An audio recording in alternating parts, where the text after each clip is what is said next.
All right, good morning, everybody.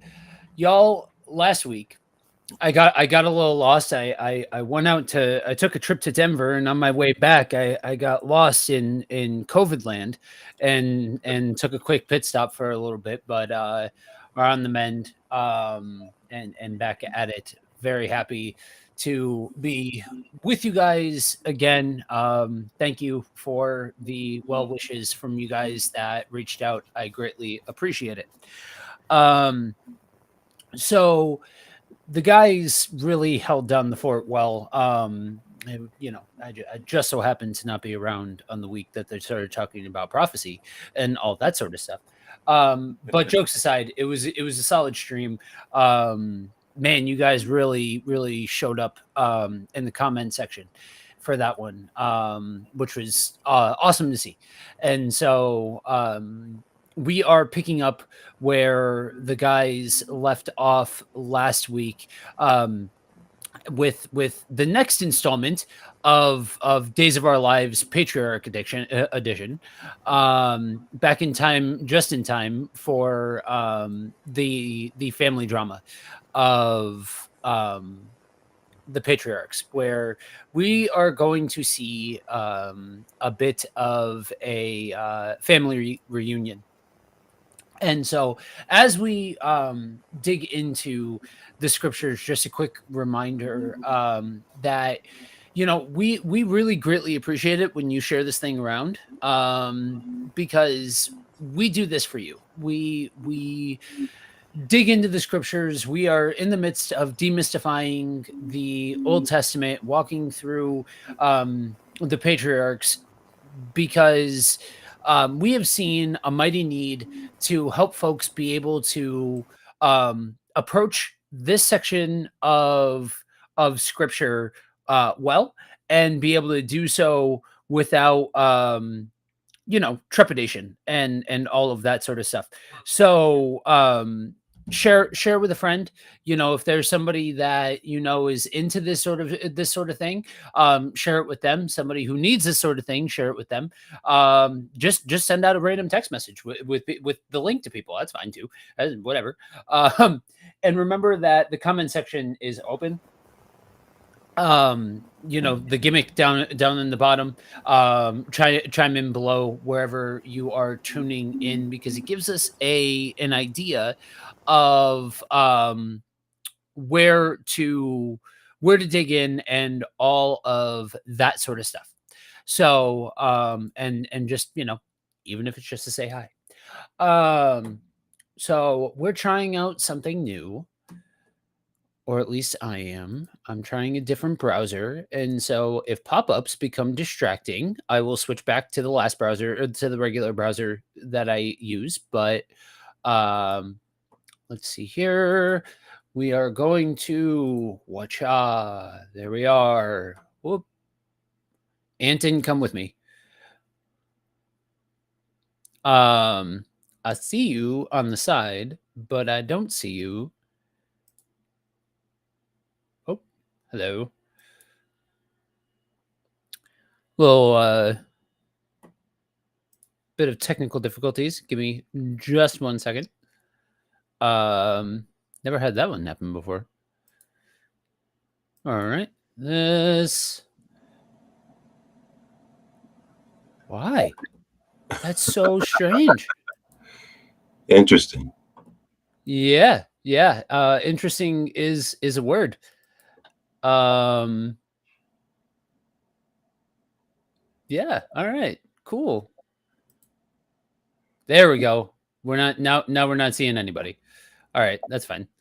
Um so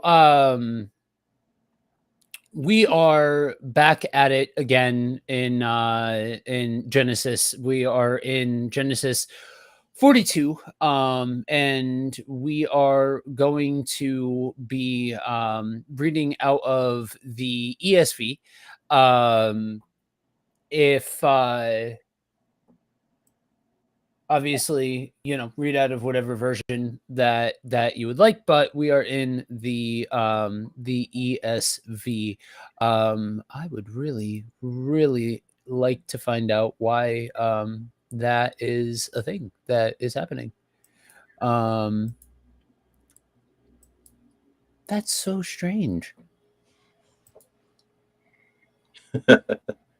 Yeah, anyway, I don't know why that's a thing. Anyway, we'll figure it out. Okay. We're gonna go back to maximize view. Whatever. All right. So, cracking into the text, we are in 42, starting at verse 1. When Jacob learned that there was grain for sale in Egypt, he said to his sons, "Why do you look at one another?" And he said, "Behold, I have heard that there is grain for sale in Egypt. Go down and buy grain for us there, that we may live and not die." So 10 of Joseph's brothers went down to buy grain in Egypt. But Jacob did not send Benjamin, Joseph's brother, with his brothers, for he feared that harm might happen to him. Thus, the sons of Israel came among the others who came for the famine in the land of Canaan. So, immediately, one of the things that I want to draw out here that I think is significant, and I'd love to get your 2 cents on, is, does it seem like there's a bit of a role reversal that's happening here, where the last time that we saw something like this, there's like a juxtaposition taking place between this and when Joseph was young and his brothers being sent out and Joseph being held back. Yeah. Actually, for me, there's a huge similarity because Benjamin, I believe Benjamin and Joseph are both the children of Rachel. And so they're the youngest, and so there's a protective nature. It seems like that. Well, I'll say it's a favor. Right. That's that favoritism piece that comes up in a lot of families, and people struggle with it, right? They struggle with the idea that somehow a parent favors another child, especially parents, because parents don't, I guess they don't recognize it when they do that, and when it happens, it's rough. In this case, I feel like there's no hiding this. No. The children of Rachel seem like they're being like sheltered and protected. That's kind of the way I read it. So I think it's interesting. Yeah. So when in preparation for this, I wasn't sure if this was as straightforward as the children of Rachel being the ones that were protected, or if this was like a youngest sort of thing. Because if do I have it correct that Benjamin, it would be the youngest now at this point? You are. I don't hear anything. I think I was muted. There we go. Okay.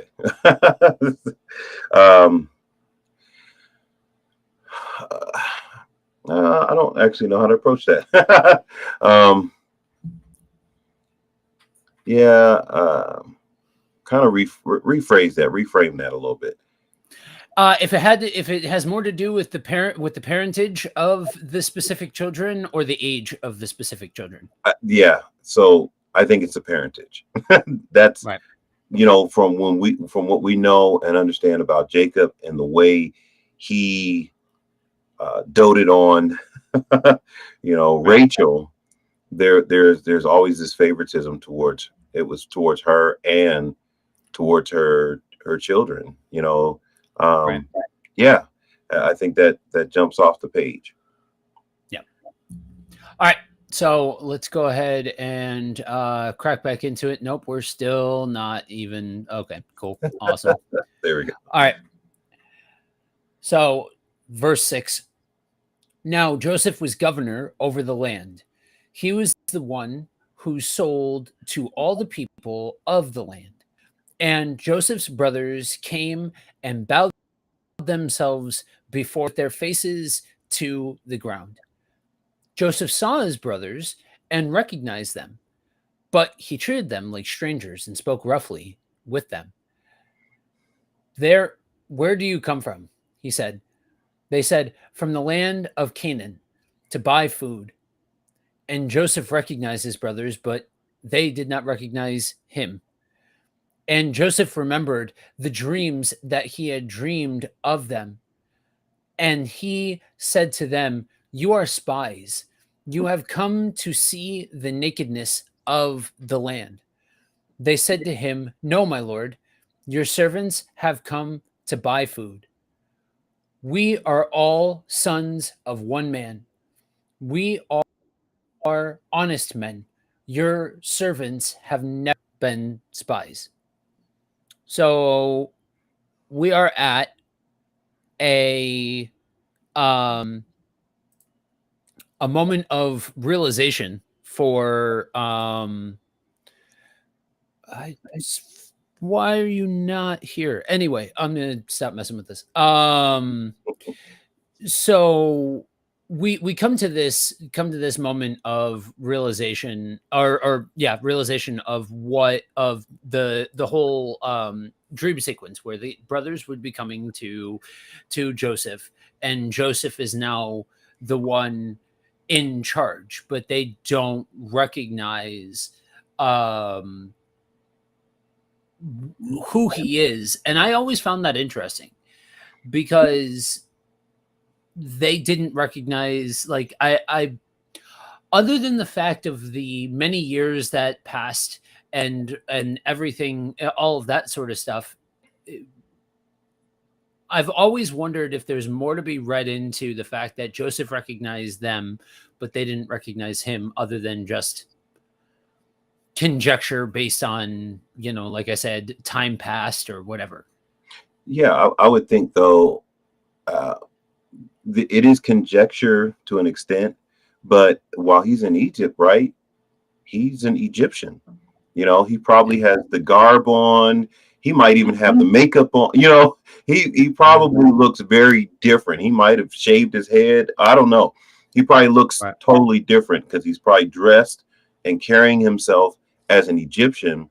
And like you said, a lot of time has passed and they haven't seen him. So, when they last saw him, he was a kid, now he's a grown man. He's carrying himself different. He's looking like an Egyptian. He's talking like an Egyptian. And they're probably not even looking at him that close because of his position of power. So you're not going to be staring him in the face like, hey, do I know him? Right? You're going to be kind of glancing up. You're not really going to be looking at him, in fear of, angering, this powerful individual that, is probably has a different name, because he renamed him. I forgot the name, but he renamed him the interpreter, but he gave him an Egyptian name. So he doesn't have the same name. He's got servants. The entire environment, will create a picture that you're like, I don't know who this person is.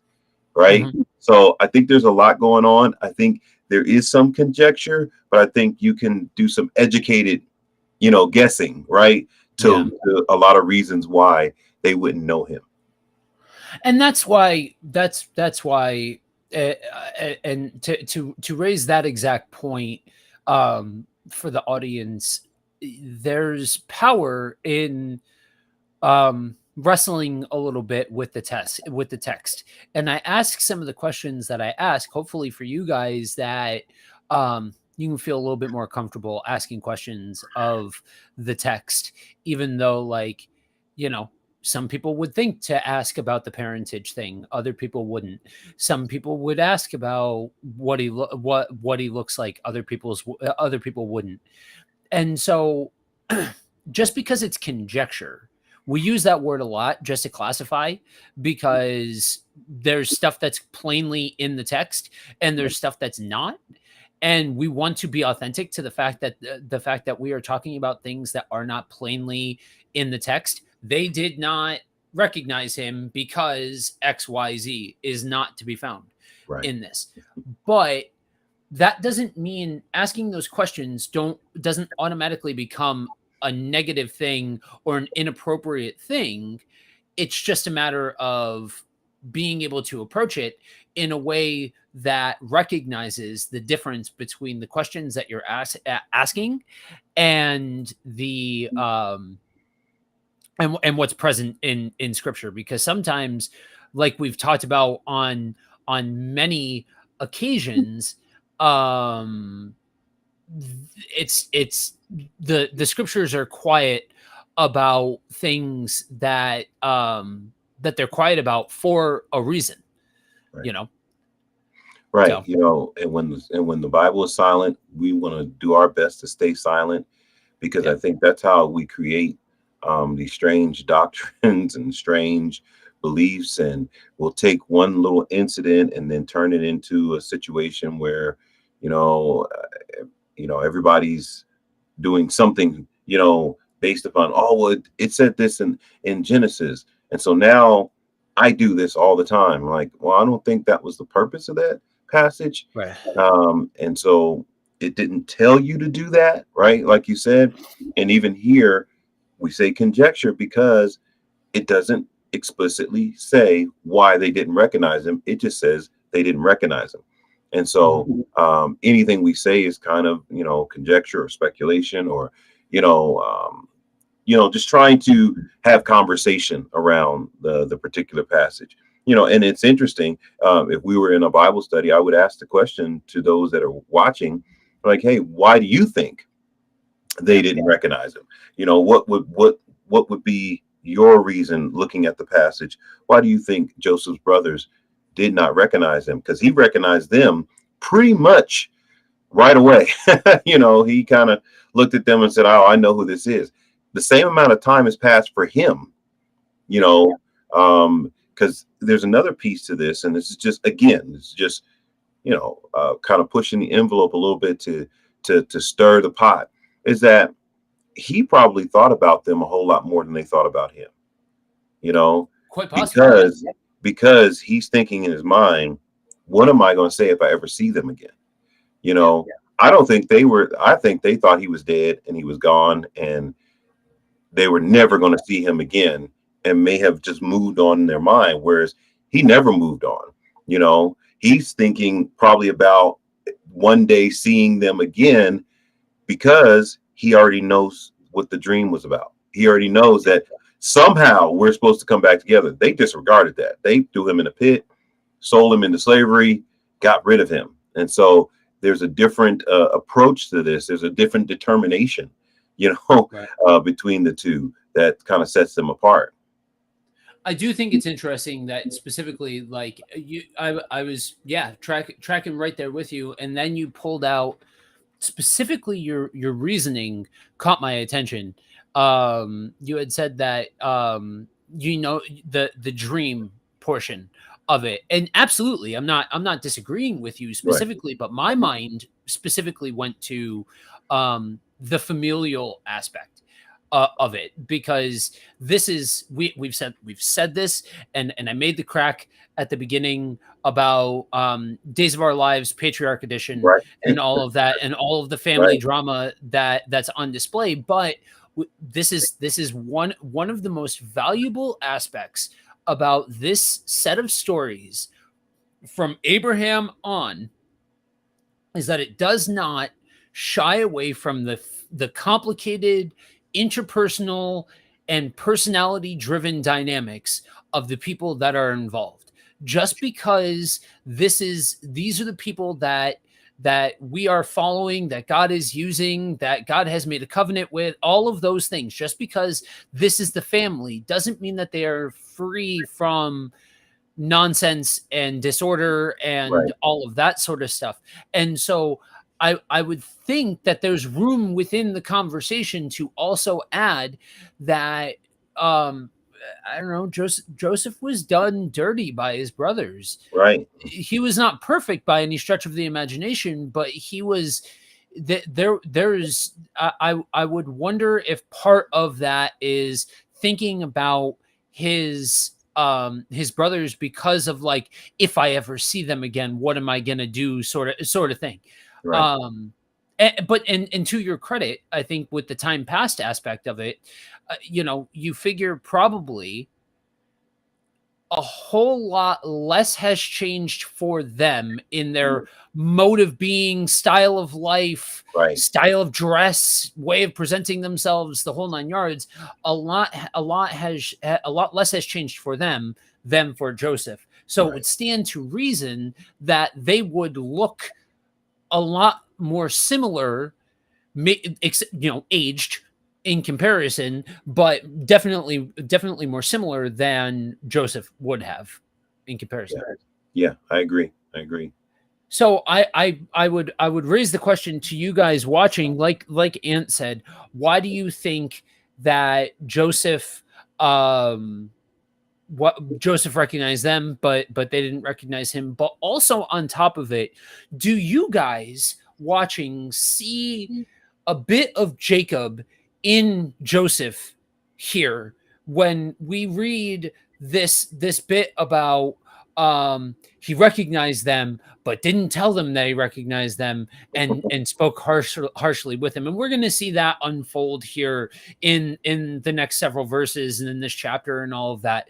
But I'm curious to get y'all's thoughts on that as that piece of the story starts to unfold here. We are jumping back at why here we go. All right, back in the text. Thank you for being patient with me as I helm the bus and figure out why in the wide world of sports that's happening. All right. Verse 12. He said to them, "No, it is the nakedness of the land that you have come to see." And they said, "We, your servants, are 12 brothers, the sons of one man, in the land of Canaan. And behold, the youngest is this day with our father, and one is no more." So this is them stating openly they think he's done. He's gone. Right. But Joseph said to them, "It is as I said to you, you are spies. By this you shall be tested. By the life of Pharaoh, you shall not go from this place unless your youngest brother comes here. Send one of you and let him bring your brother while you remain confined, that your words may be tested, whether there is truth in you. Or else, by the life of Pharaoh, surely you are spies." And he put them all together in custody for 3 days. On the third day, Joseph said to them, "Do this and you will live, for I fear God. If you are honest men, let one of your brothers remain confined where you are in custody, and let the rest go and carry grain for the famine of your households, and bring your youngest brother to me. So your words will be verified, and you shall not die." And they did so. Then they said to one another, "In truth, we are guilty concerning our brother, in that we saw the distress of his soul when he begged us, and we did not listen. That is why this distress has come upon us." And Reuben answered them, "Did I not tell you not to sin against the boy? But you did not listen. So now there comes a reckoning for his blood." They did not know that Joseph understood them, for there was an interpreter between them. Then he turned away from them and wept. He returned to them and spoke to them, and he took Simeon from them and bound him before their eyes, and Joseph gave orders to fill their bags with grain and to replace every man's money in his sack and to give them provisions for the journey. This was done. So let's go ahead and pause there. So here's my question. Um, when do you why do you think it is that folks will read this and come out with the same posture and position towards God as these men had? Here's what I mean. Remember the context, guys, of where we're at in the biblical canon. This is pre-law. This is ancient history. This is an orated story that's been passed down from generation to generation among the Jewish people. This is not something that this is not even kind of close to New Testament. This isn't something that is steeped in historical evidence or anything like that. We are talking ancient history here. And so it's a different mode of being that these guys would think, oh, hey, we did this. This is what we did to our brother. And thus, this is what's happening to us. But tell me, how often do you come across people that have that exact same mode and posture towards God of, I have done this wrong, and so thus I'm in for it now because I've done wrong. So what do you Yeah, think that is? yeah. I think that's kind of our default setting is, the eye for an eye. Yeah. If I do something wrong, something bad is supposed to happen to me. I think the word superstitious, we'll say, oh, that's religious, but really it's superstitious Yeah. that, if I do this act, something's going to come back to me, Mhm. and this might ruffle some feathers, but a lot of Christians, you hear them say, well, yeah, I believe in karma, you know, and it's, karma is not a Christian concept. It is not something that you find in the Bible. Like, oh no, but yeah, what comes around goes around.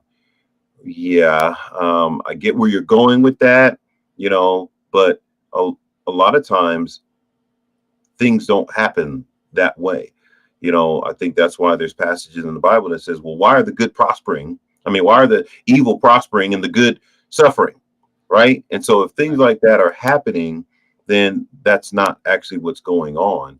And so in this situation, their thought is this is quote unquote, what comes around goes around. We did our brother wrong. So wrong is happening to us. But here's the crazy thing about it is that wrong is happening to the whole land, right? Yeah. Egypt was hit with this famine. Israel's hit with this famine. All the nations, all of the the lands were hit with this famine. So it wasn't just okay, God's gonna hit everybody to get to you, right? So everybody's gonna suffer to just get you. Yeah. In this particular situation, what they're saying has a ring of truth to it because Joseph is actually doing this to them at this Right. particular moment because of what they did to him. Now he's not going full out, but he is pushing them to be honest and to, say what they did. And so that's where the actual truth is. It's not God is punishing them, that the universe or all this other stuff is happening to them. Joseph actually is kind of putting the screws to him a little bit because of what they did to him personally. So there is a personal I guess piece to this in this particular situation, whereas like you said, in the normal everyday life, I stubbed my toe. Oh, it's because I didn't push that cart back at the grocery store yesterday. That's why I tripped over this and fell. It's like, man, that's just a rough life. If everything that happens to me is because of something I did wrong or, didn't do. And so, yeah, I think in this case, the actual issue is they're standing in front of the person that they did wrong. And he's exacting a little bit of revenge. It's see, and there, and that's an interesting point. I'm should start off. I am in agreement with you, but I have heard other interpretations of this that state that that's not actually what Joseph is doing here. That it's not this is not a matter of um revenge at all, that this is a matter of um going the long way around to try and get the entire family there. I think I personally think that there's shades of that, as Yeah. especially as Yeah. the story's going to go on, but f- outside of that, I think we gotta be honest about the humanity of it. And I think that that's something that we as Christians need to just remember in general, that just because it's biblical canon and God is using them doesn't mean that they're not human, and they're not going to have some human responses and all of that sort of stuff. I mean, come on, we are sitting here reading how Reuben is taking the righteous moral high ground here Right. and all of that sort of stuff. And Reuben's the guy that was out of pocket just a couple of chapters ago and all of that sort of stuff. So it's there's ebbs and flows in the personal dynamics of every person that's involved here, you know? Yeah. Reuben of all people, right? Mhm. Reuben of all people, he, yeah, it's interesting because when you look at this, one of the things that jumped out at me when you're reading it is that there was an interpreter there, Yeah. which means that Joseph has been gone so long that he obviously doesn't understand their language, and maybe he was too young to learn the language, so he's not as nuanced, in the language. And so I was like, an interpreter, you know, that actually, so that he can understand what they're saying. So he's been gone a long time. I don't know how long. I should have took some time and, pulled up the research. If there's, anybody watching, if Andrew's lurking somewhere, he probably knows, how long it's been. But obviously, it's been a really long time for an interpreter to be necessary for him to understand their language. Um, and so there's a huge divide there in the way that they're thinking, in the way that they're living, in the way that they're approaching this moment. And they have no idea, that they're sitting in front of the brother, that they're telling him is dead. You know? Right. So, do you think that the interpreter was there for, like, universally, like, for because everybody from all of these different lands Right. were coming, That's what I but was. it wasn't necessary for the, like, in the case of the brothers and all of that, that the interpreter was there, but it wasn't actually necessary. Like, he was understanding what was happening, just kind of uh playing up the gimmick of the interpreter, so that way he doesn't let on that he understood what was going on, and that what they were saying and all of that sort of stuff. Does that make sense? Um, yeah, yeah. I think if that were the case, then there wouldn't be a need to specifically say there is an interpreter there and he understood, right? It would just, he understood, or I wonder why because at first I was like, why are they talking about an interpreter? He's Israel. He's an Right. Israelite. So how come he doesn't understand? Why are they putting this piece in here that there was an interpreter, and then he understood, then he turned and he wept? It just was, it just was interesting to me that Yeah. was there specifically for this Yeah. particular situation. And that's why I said, man, he must have been gone so long Right. that he doesn't understand. It said, but they did not know that Joseph understood them, for he spoke to them through an interpreter. Okay, so mine says it differently. Maybe I read yours differently. Because this one says, but they did not know that Joseph understood them, for he spoke to them through an interpreter. So he does understand them. Yeah, so I get the impression here that Joseph just hasn't smartened anybody up to what's Right. happening What here. he's doing, yeah. He that's why I drew out the distinctive of, I see Jacob in Joseph here because he's messing with everybody in this moment, Yeah. in an effort to illustrate either a point or a purpose, or maybe even a little bit of revenge. It's quite possible that's the case, but it would seem like he's very aware of what's happening. It just so happens that the interpreter's there because people from all of these different lands Right. are coming because of the famine. Yeah. So the interpreter was just a part of the process. He didn't need the interpreter. Right. Yeah. I guess it just read a little bit differently from the ESV. Maybe I just heard it a little differently. Yeah, I've normally I am all for the ESV. I don't know if it's because of the style of translation that it is, but I say I'm not the biggest fan of the ESV's translation of this particular section of scripture. I thought this for a large chunk of what we've been covering in Genesis, but whatevs, we're here. Right. So, all right, let's go ahead and jump back into the text. Okay, so we're picking back up at verse 18. On the third day, Joseph said to them, "Do this, and you will live." For did I read this? Yes, you're all the way down 26. 26. Okay. Then they loaded their donkeys with their grain and departed. And as one of them opened his sack and to give his donkey fodder at the lodging place, he saw his money in the mouth of his sack. He said to his brothers, "My money has been put back. Here it is in the mouth of my sack."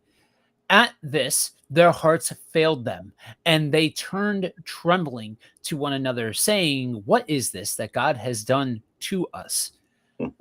When they came to Jacob, their father, in the land of Canaan, they told them all that had happened to them, saying, "The man, the Lord of the land, spoke roughly to us and took us to be spies of the land. But we said to him, 'We are honest men. We have never been spies. We are 12 brothers, sons of our father. One is no more, and the youngest is this day with our father in the land of Canaan.' Then the man, the Lord of the land, said to us, 'By this I shall know that you are honest men. Leave one of your brothers with me and take grain for the famine of your households and go your way. Bring your youngest brother to me. Then I shall know that you are not spies, but honest men, and I will deliver your brothers to you, and you shall trade in the land.' As they emptied their sacks, behold, every man's bundle of money was in his sack. And when they and their fathers saw their bundles of money, they were afraid. And Jacob their father said to them, 'You have bereaved me of my children. Joseph is no more, and Simeon is no more, and now you would take Benjamin? All this has come against me.' Then Reuben said to his father, 'Kill my two sons, if I do not bring him back to you.'" Okay, yes, I did read that correctly. But put him in my hands, and I will bring him back to you. But he said, "My son shall not go down with you, for His brother is dead, and he is the only one left. If harm should come upon him on the journey that you are to make, you would bring down my gray hairs with sorrow to Sheol.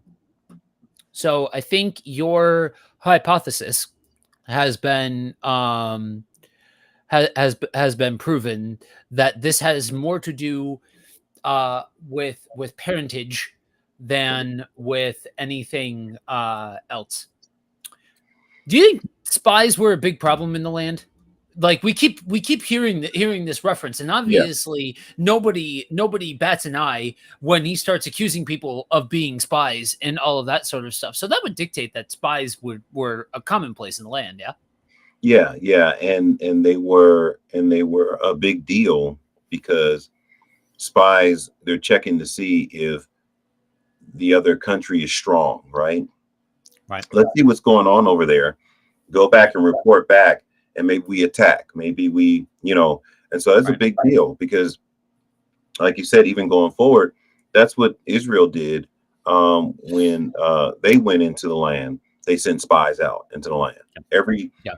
every area that they were going to go into, they sent spies out, and so it was a big deal to catch spies. Like, we got these spies, so they can, they can't go back and report on us, because Right. like you said, you guys are trying to see what we have and what we don't have. That's what's going on here. Right. And a significant empire, because the thing to remember for those of you that are not familiar with world history, when some civilizations are looking at the origin point of their story, their people, their land, their traditions, all of that sort of stuff, Egypt already can look to their ancient past. That's how long in the tooth the Egyptian civilization and empire go. And so they are established in the land, and so it would matter for them to be on guard against spies and all of that sort of stuff, especially at this moment in history, because as we're hearing from the rest of the story, other lands are in a desperate way, whereas Egypt was prospering. I think it's interesting to read the dramatic words of Jacob. Yeah. In all of that, that too. I think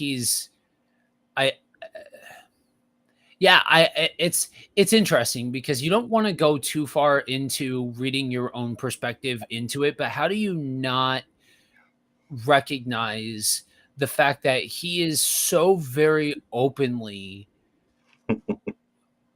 stating his preference for his children and his biases and all of that sort of stuff, just plain out for everybody else to see. What do you think?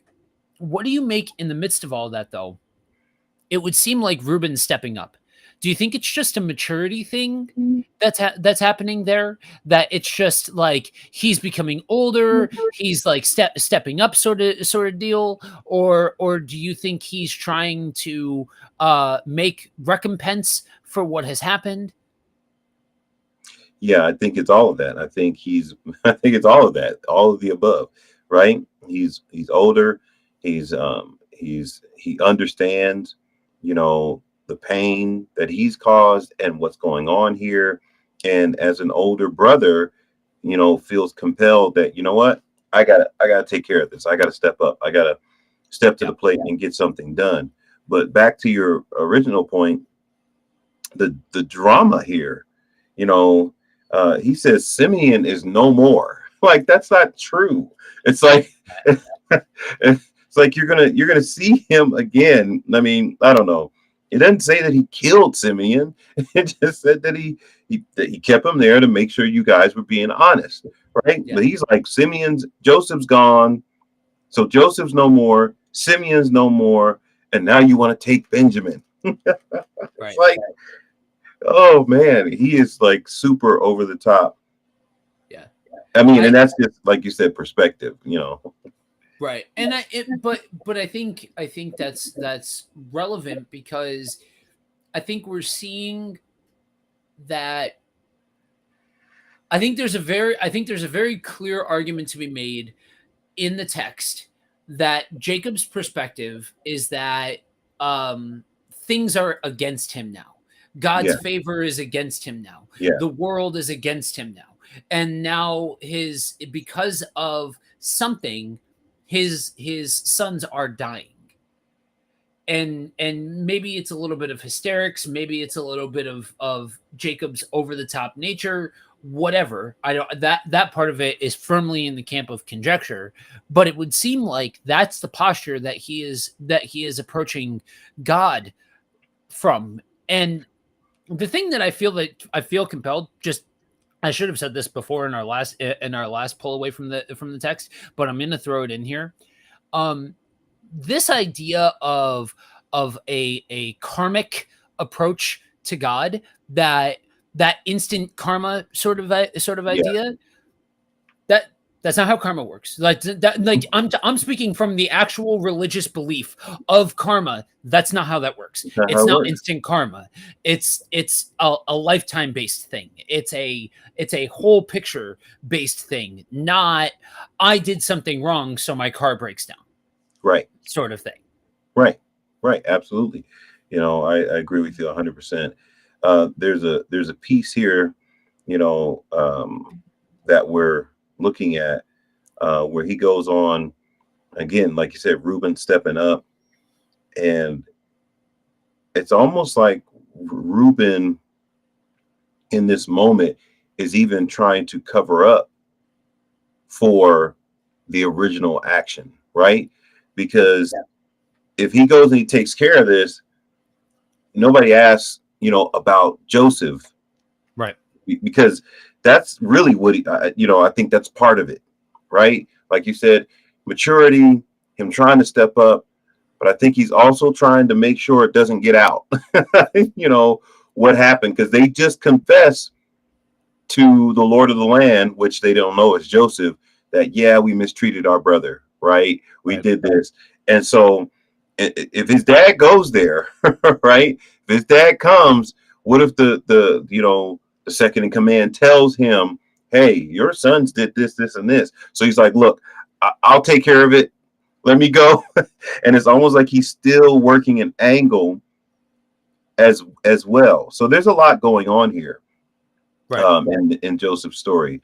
And for those that might be just jumping in, we're in Genesis 42, looking at Joseph and his brothers, and this is family drama, Yeah. you know, at the highest, right? This is some family drama here. Yeah, we are simultaneously seeing the fruition of Joseph's dreams that we saw several chapters ago, but also we are seeing the boys being called out into the carpet because of circumstance and situation for what they did to Joseph and all of that. Um, so let's go ahead and jump back into the text. We are in 43, kicking off at verse number 1. Let's see here. All right. Now the famine was severe in the land, and when they had eaten the grain that they had brought from Egypt, their father said to them, go again and buy us a little food. But Judah said to him, the man solemnly warned us, saying, you shall not see my face unless your brother is with you. If you will send our brother with us, we will go down and buy you food. But if you do not send him, we will not go down. For the man said to us, you shall not see my face unless your brother is with you. Israel said, why do you treat me so badly as to tell the man that you had another brother? So the drama is real, y'all. Um, they replied, the man questioned us carefully about ourselves and our kindred, saying, is your father still alive?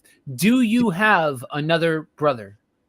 What we told him was an answer to these questions. Could we in any way know that he would say, bring your brother down? And Judah said to Israel, his father, send the boy with me, and we will arise and go, that we may live and not die, both we and you, and also our little ones. I will pledge of his safety. From my hand, you shall require him.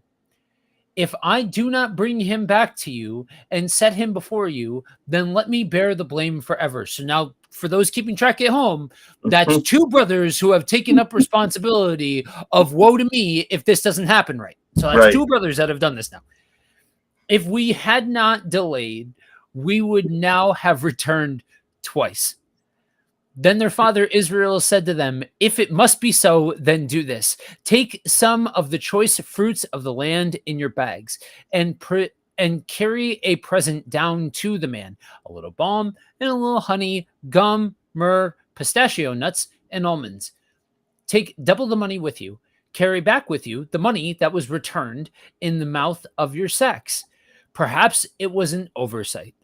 Take also your brother and arise and go again to the man. May God Almighty grant you mercy before the man, and may he send back your other brother and Benjamin. And as for me, if I am bereaved of my children, I am bereaved. So hopefully they come back. Right. Like, I mean, just being honest of what the text says. Yeah. So There's a lot.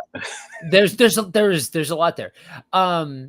So I think one of the things that I want to draw out, and I think is important to draw out when reading this, and really I think this is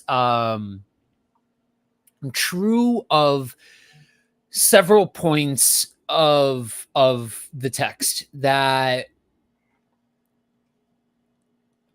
when we read a story, oftentimes we will read the story as plot progression A, B, C, D, this exact thing happened, and then this exact thing happened moments later, and then this exact thing happened moments later, and all of that sort of stuff. I think that's part of where we where we get confused, or we end up running into trouble or something like that with the Old Testament, because we don't we can't read the text in that linear fashion.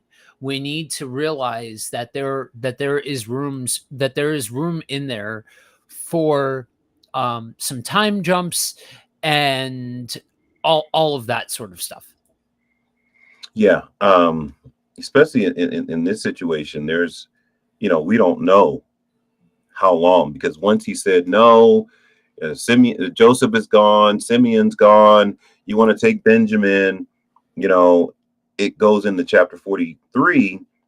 Now the famine was severe in the land, almost like, here we go, this thing is rough now, it's really getting deep, it's really at this point the famine has kicked up, everybody's starving, and Joseph's kindness caused fear for them, because when they went back through their bags, we saw that in 42, the money that they had took to spend was given back to them. They don't know if this is a trick. They don't know if you're trying to, catch them stealing or what have it. And so Jacob or Israel is finally at a point where he's like, okay, do this. Take that money that they gave you, take it back, double the price. Make sure that you give them whatever they want. And if I gotta mourn my sons, then I gotta mourn my sons. But we're all gonna die if you guys don't go back. And so you have Reuben, who promised that you can kill both of my sons if we don't bring them back. Now you got Judah saying, you know what, require my head if we don't bring them back. But we got to go do this. And it's interesting because those are the two individuals, right, from the beginning, yep, that were the main guys speaking up. And for you guys that, you know, haven't been following along with this or don't know the story, it was Reuben and Judah that really were the main culprits, or the main, I guess, conspirators. I won't say culprits, but they were the ones that kind of figured out what they were going to do with Joseph in the beginning. So it's interesting that those are the two that are really stepping up here, again, giving the feel that, well, wait a minute, are they trying to make this right because of the situation, you know, that happened? Or are they doing this out of the kindness of their heart? They're trying to do the right thing for the right reason. And so it's just interesting when you think about this story in its totality, that Reuben and Judah are the two pledging their life, you know, to protect the boys. Yeah. I don't think that's. I think that's purposeful illustration in the story. Like, I think that there's a purpose to it when we see exactly who it is, and all of that. So do you think that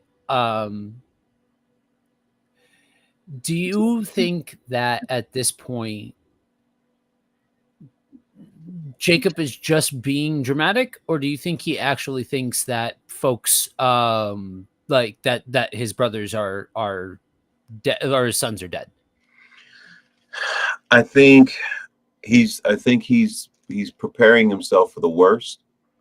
You know, the old saying, you know, you hope for the best, but you prepare for the worst. And I think because of, you know, how long when Joseph disappeared, he's prepared for the worst. He's like, look, I think I've lost another son, and I'm probably going to lose this son. So I've got to prepare myself to go through this. And then you got to think, Joseph's done a lot of shady stuff in his life, right? Yeah. So what if, and again, this is not in the text, this is just conversational. This is just me talking or thinking out loud, right? What if he's thinking, well, man, I kind of deserve for this to happen to me because of the stuff that I've done in my life. Right. Did you mean Jacob has done a lot of shitty stuff? Yeah, Jacob. Sorry, Jacob. Yes. Yes, Jacob. We have a chat here, a comment from Franco. I feel Joseph's pains, because brothers could be cold-blooded haters, especially when they see you and know God has given you a different focus, which is on God, and they may never come to terms with kindness and respect. Yeah, I think, you know, some people have experienced this, and obviously, you know, Michael, you've experienced, you know, some of this, you know, and so I think there's a lot in this story that if we kind of allow ourselves to, you know, be open about it, there's a lot of pain throughout this story. We've been going through a lot of painful things throughout these chapters, and you know, to be, you know, rejected and betrayed by people who are supposed to love you, because maybe God has said something, you know, about your life, is a tough thing.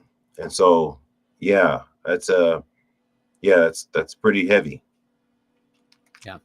I think this goes back to I think this goes back to this idea that we can benefit when we take the time to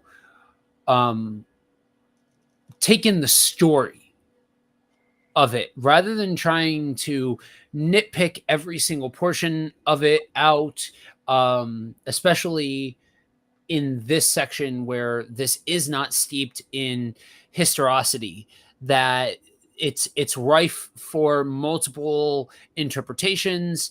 There are some people that think that all of this is allegorical and that Right. Joseph never actually existed and Right. all of that sort of stuff.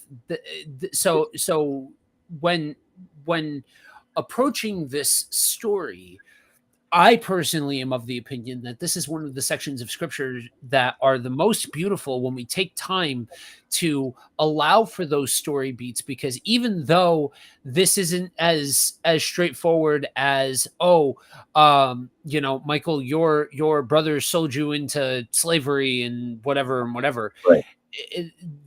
but we can still relate with sibling pain, Yeah. or a parent that's showing favor, or people that are supposed to love us betraying us, and how Yeah. we work with that and all of that sort of stuff. I think there's an in between spot of not reading ourselves as Joseph, because Right. that's mishandling the text.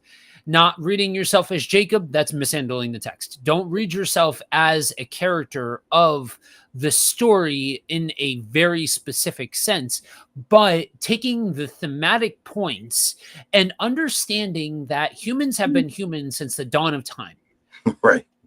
and that humans have stayed out of pocket. And that also speaks to the continued character of God. So the specifics and the idiosyncrasies and the nuances and all of that sort of stuff, that's going to be a little bit that's going to be more individualized. I'm sure there's deeper points to your story or to their story or that story or whatever that you could dig into, but it's that overarching concept of humans are humans, and how do we handle that? How do we work with that? What do we do with that? Let's be honest about that. I think reading something like this, and the fact that this is an ancient story that depicts some core thematic points that even us today will have to wrestle with and deal with and all of that sort of stuff, that is powerful. That gives us the assurance that we are not unique in our struggles. We are not alone in our struggles, all of those kinds of things. Yeah. And how Joseph deals with Yeah. this pain is very interesting. It's, even in his pain, you see the humanity of it. You see him wanting to get them to a place where they admit they're wrong and that they show some remorse. And in doing that, he shows kindness. He shows mercy. He shows, as Franco put, the kindness and respect that he wasn't given. He shows that to them. He gives them the money back. He gives them an opportunity. They don't realize it, but he's working up towards an opportunity to heal this. Even though along the way it's like, little things you're like, I could,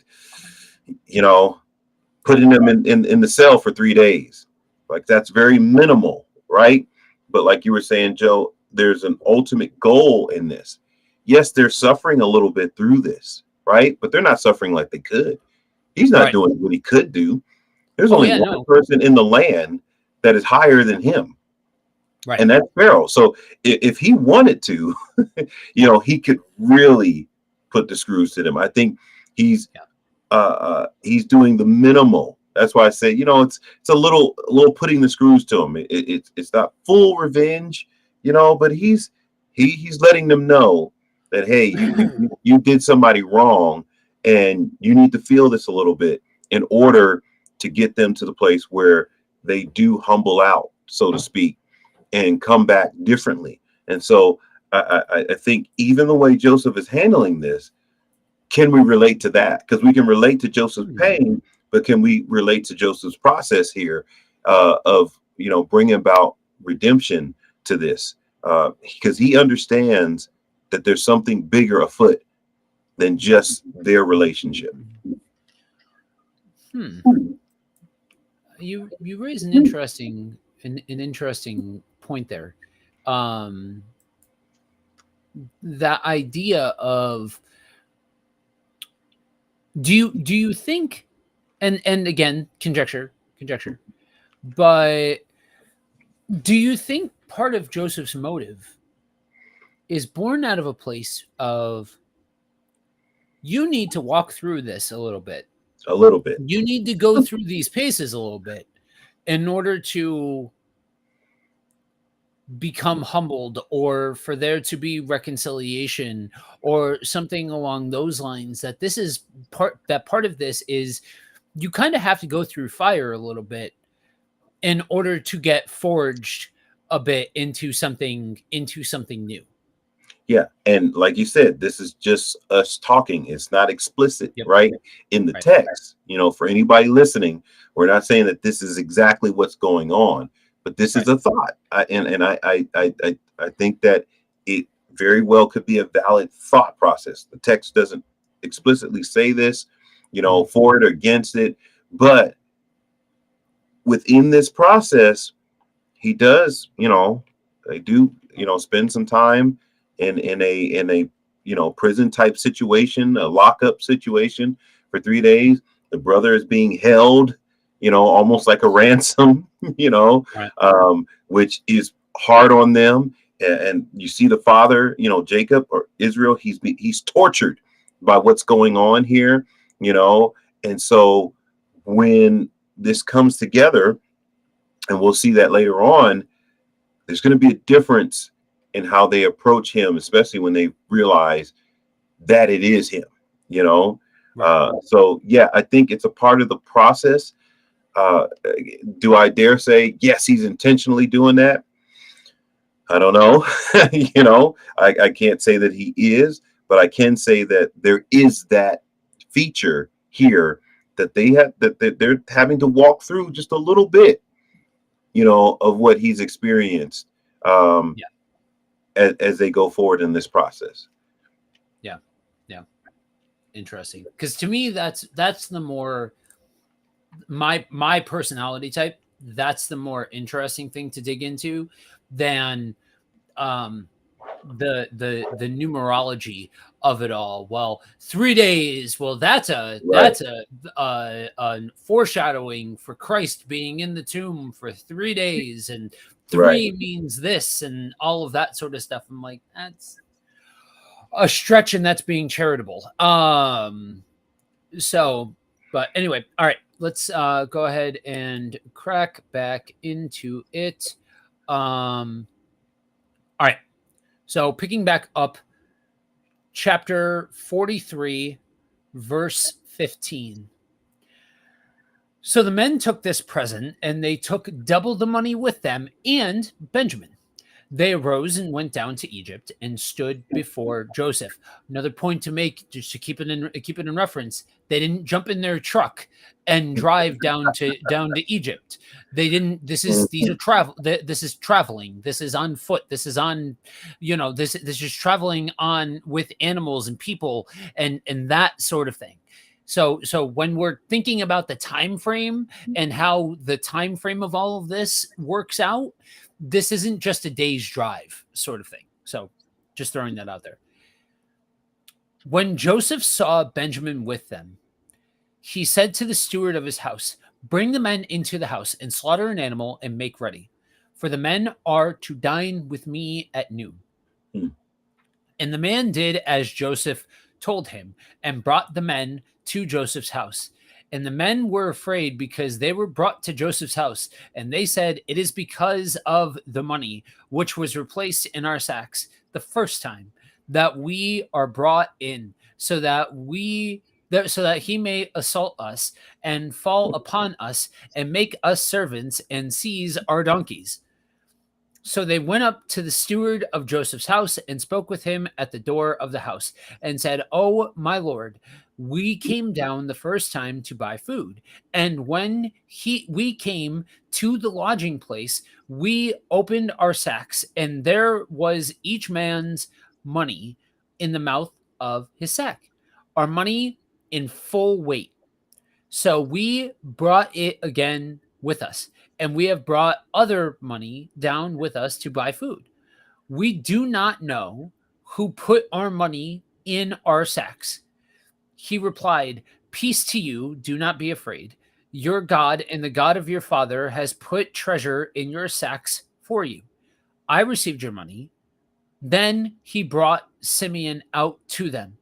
And when the man had brought the men into Joseph's house and given them water, and they washed their feet, and when he had given their donkeys fodder, they prepared the present for Joseph's coming at noon, for they heard that they should eat bread there.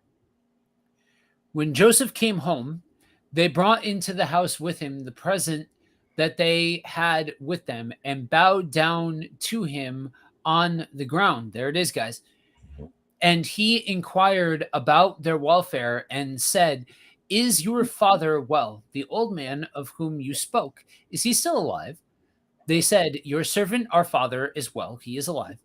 And they bowed their heads and prostrated themselves. And he lifted up his eyes and saw his brother Benjamin, his mother's son, and said, Is this your youngest brother of whom you spoke to me? God be gracious to you, my son." Then Joseph hurried out, for his compassion grew warm for his brother, and he sought a place to weep. And he entered his chamber and wept there. Then he washed his face and came out, and controlling himself, he said, "Serve the food." They served him by himself, and them by themselves, and the Egyptians who ate with him by themselves, because the Egyptians could not eat with the Hebrews, for that is an abomination to the Egyptians. And they sat before him, the firstborn according to his birthright, and the youngest according to his youth. And the men looked at one another in amazement. Portions were taken to them from Joseph's table, but Benjamin's portion was 5 times as much as theirs, and they drank and were merry with him. So,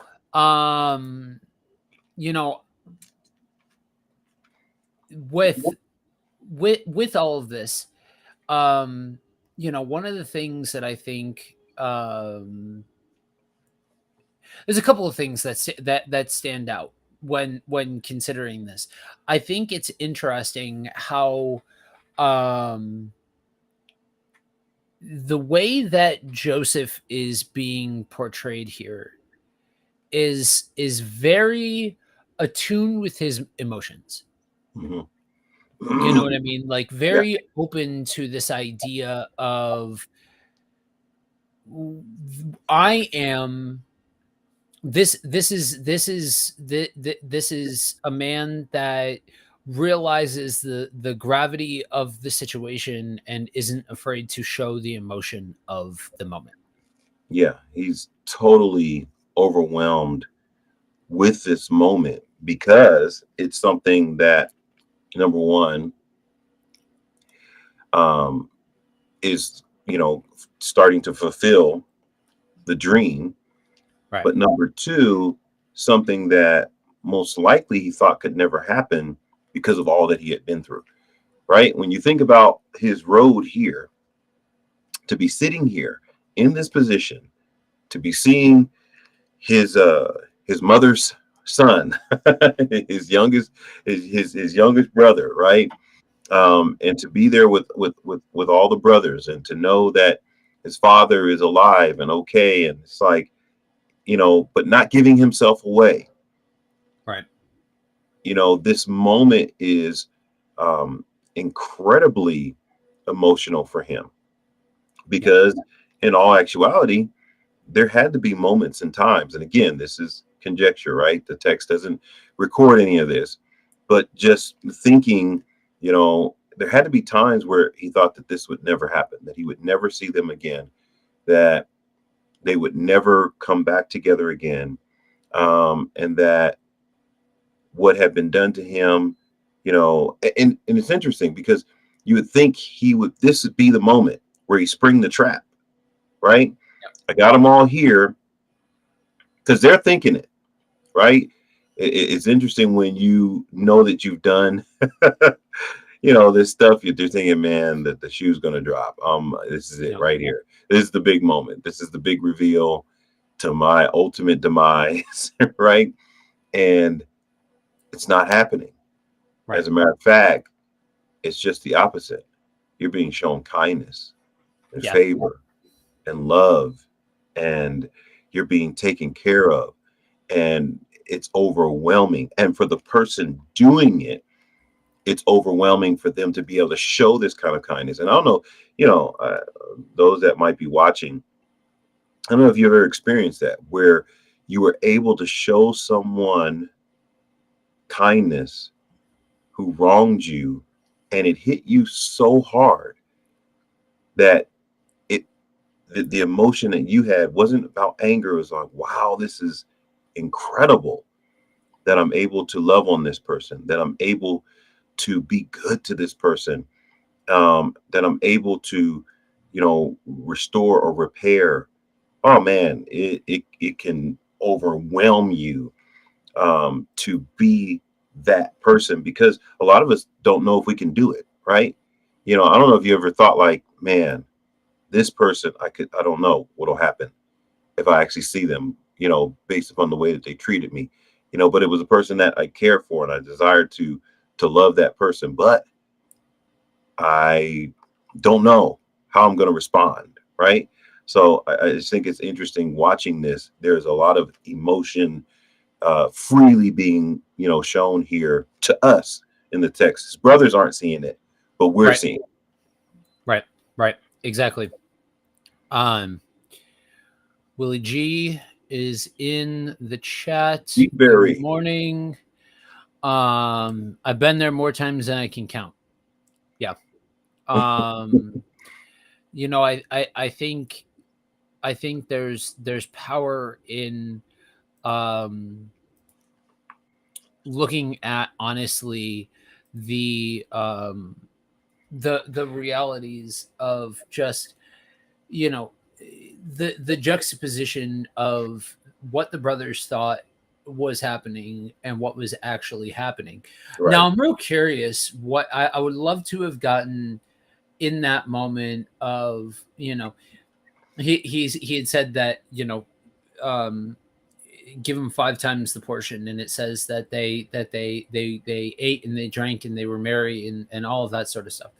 I would have loved to have gotten a look in that moment into the brothers' perspective, that here they are thinking that this thing's just gonna go sideways. Yeah. And their brothers very obviously being shown favor. And we already see a path of a karmic approach to all of this. They wouldn't use that. The Bible doesn't use that phrase, but we've said that already in this episode of this approach of they think that they're getting what's owed to them because of what they've done.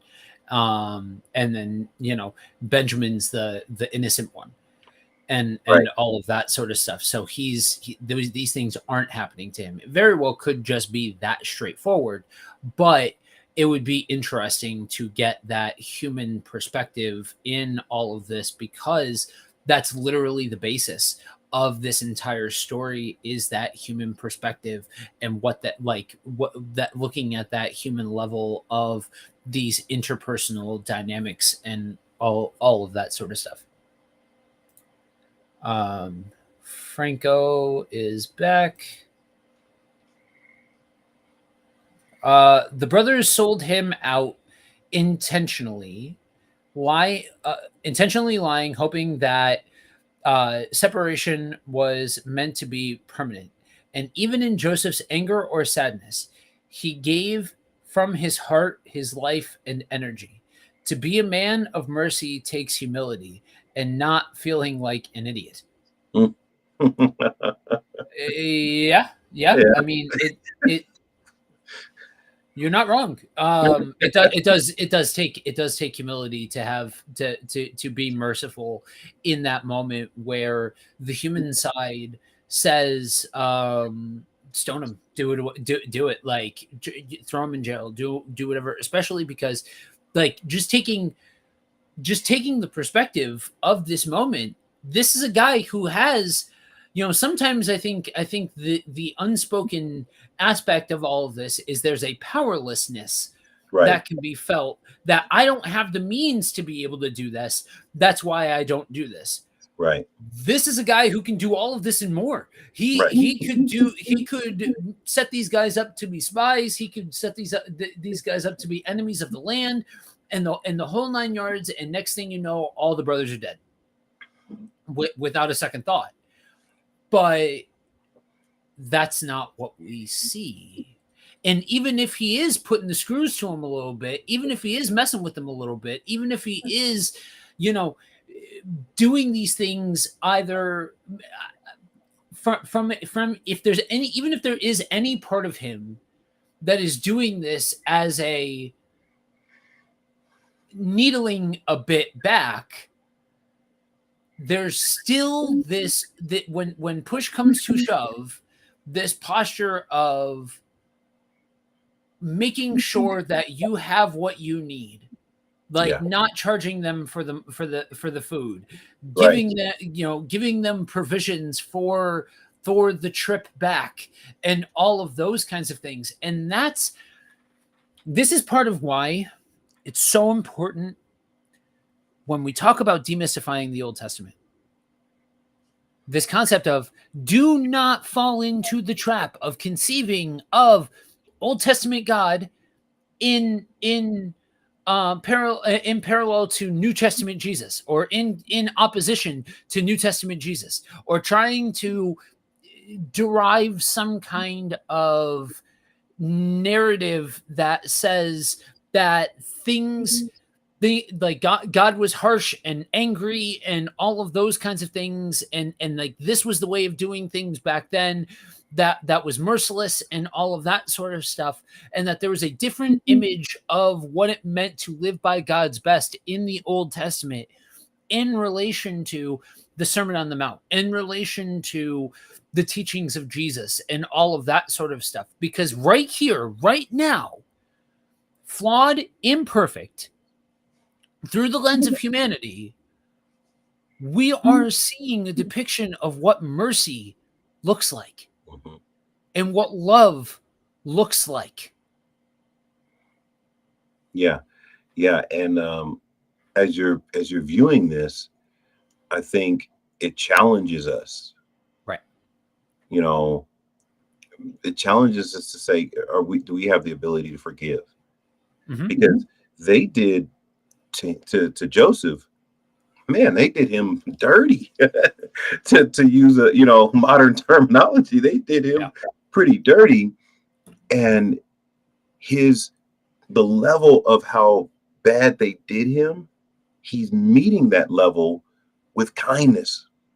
Yeah. It's like, to the amount that they did him wrong, he's doing them right. And I think it's powerful because, that's what this story is really about. Story is not about, started from the bottom, now I'm here. Right. It's No. not what this is about. This is about, he understands that this is the plan of God. And we'll see that at the very end of the story. But he understands that this is bigger than me.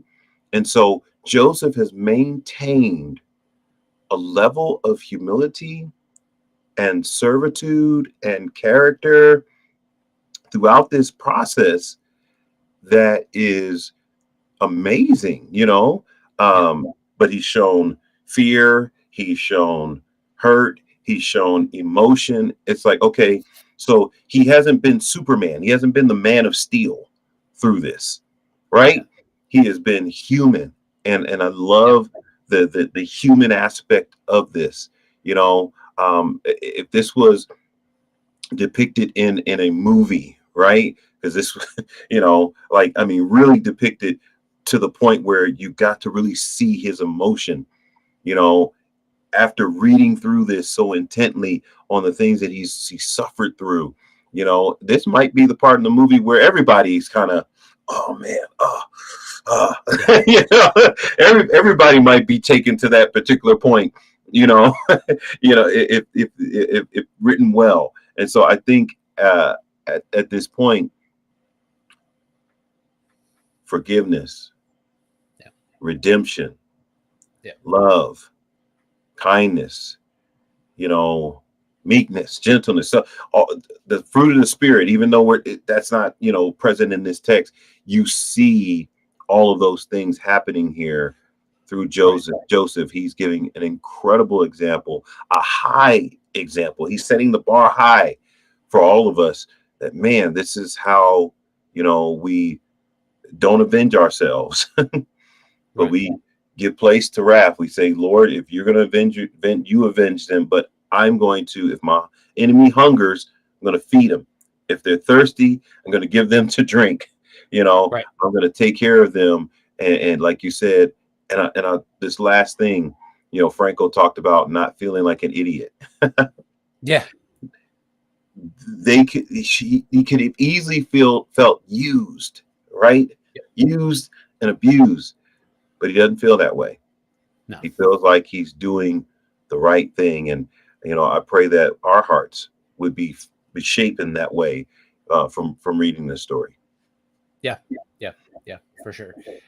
I think that I think all of these points that are coming out, and I appreciate you, Franco, for saying what you said this morning to make sure that we take the pit stop to say that this is the power of reading the story.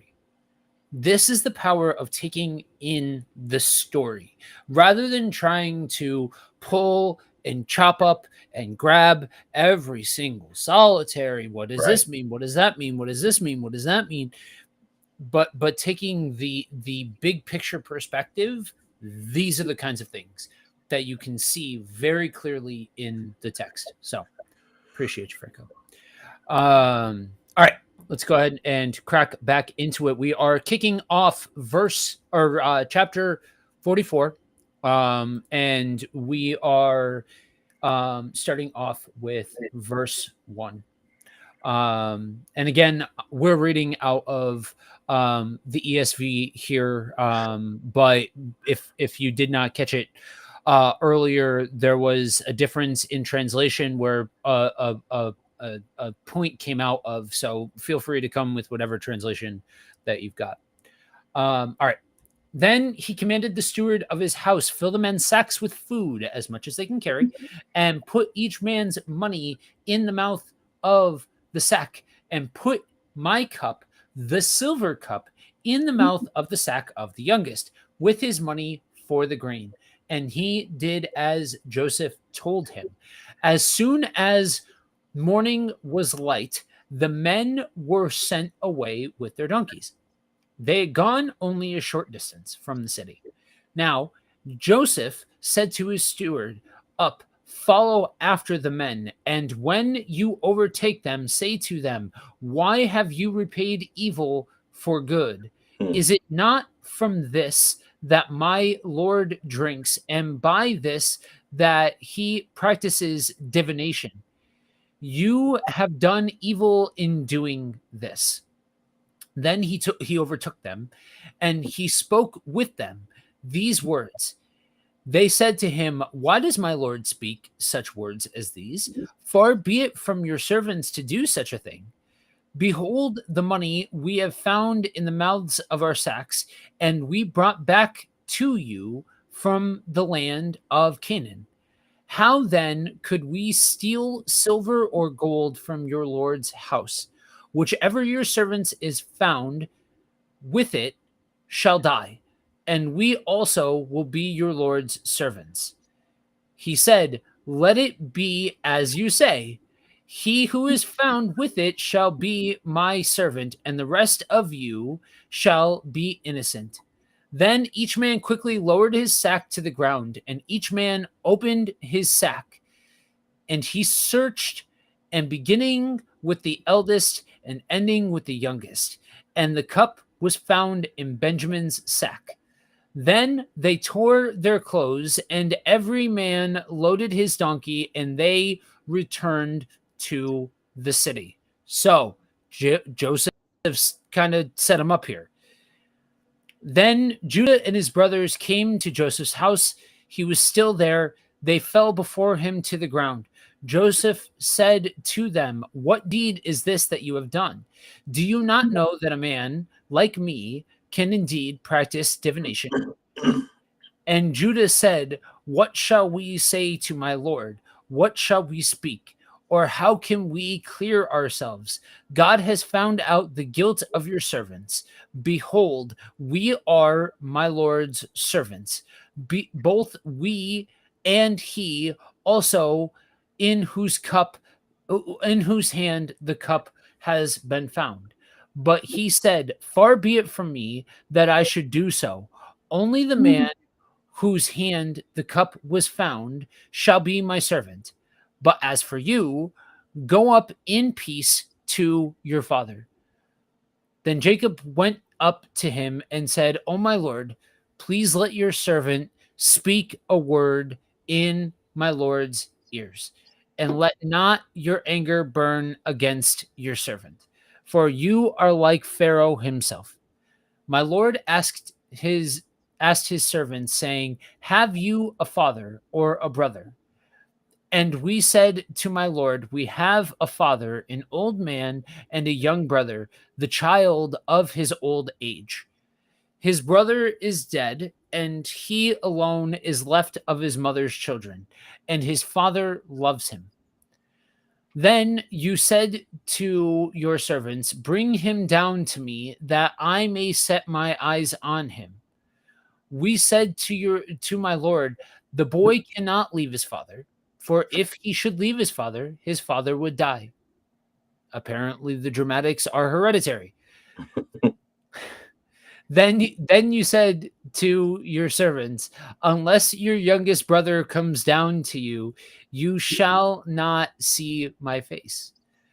Then we went back to your servant, my father. We told him the words of my Lord. And when our father said, go again, buy us a little food, we said, we cannot go down. If our youngest brother goes with us, then we will go down. For we cannot see the man's face unless our youngest brother is with us.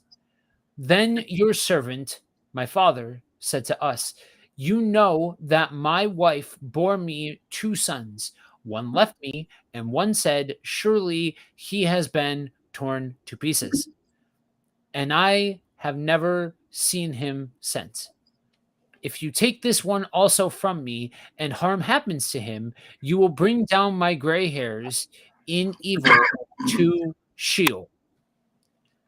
Now, therefore, as soon as I come to your servant, my father, and the boy is not with us, then as his life is bound up in the boy's life, as soon as he sees the boy is not with us, he will die. And your servants will bring down the gray hairs of your servant, our father, with sorrow to Sheol. For your servant became a pledge of safety for the boy to my father, saying, if I do not bring him back to you, then I shall bear the blame before my father all my life. Now, therefore, please let your servant remain instead of the boy as a servant to my Lord, and let the boy go back with his brothers. And how can I go back to my father if the boy is not with me? I fear to see the evil that would find my father. So essentially a recap. Essentially, we get everything that has happened in light now of the fact that Joseph has set up this situation that it now, looks like the brothers have stolen from him. You know what I mean? So what do you make of now Joseph turning around and doing this? Well, I think this is where the plot, kind of thickens, where this is his way of getting his father Yeah. to come see him, right? And like, okay, all this time he hasn't come, but I know the thread to pull. That Benjamin, is the key to getting the father back.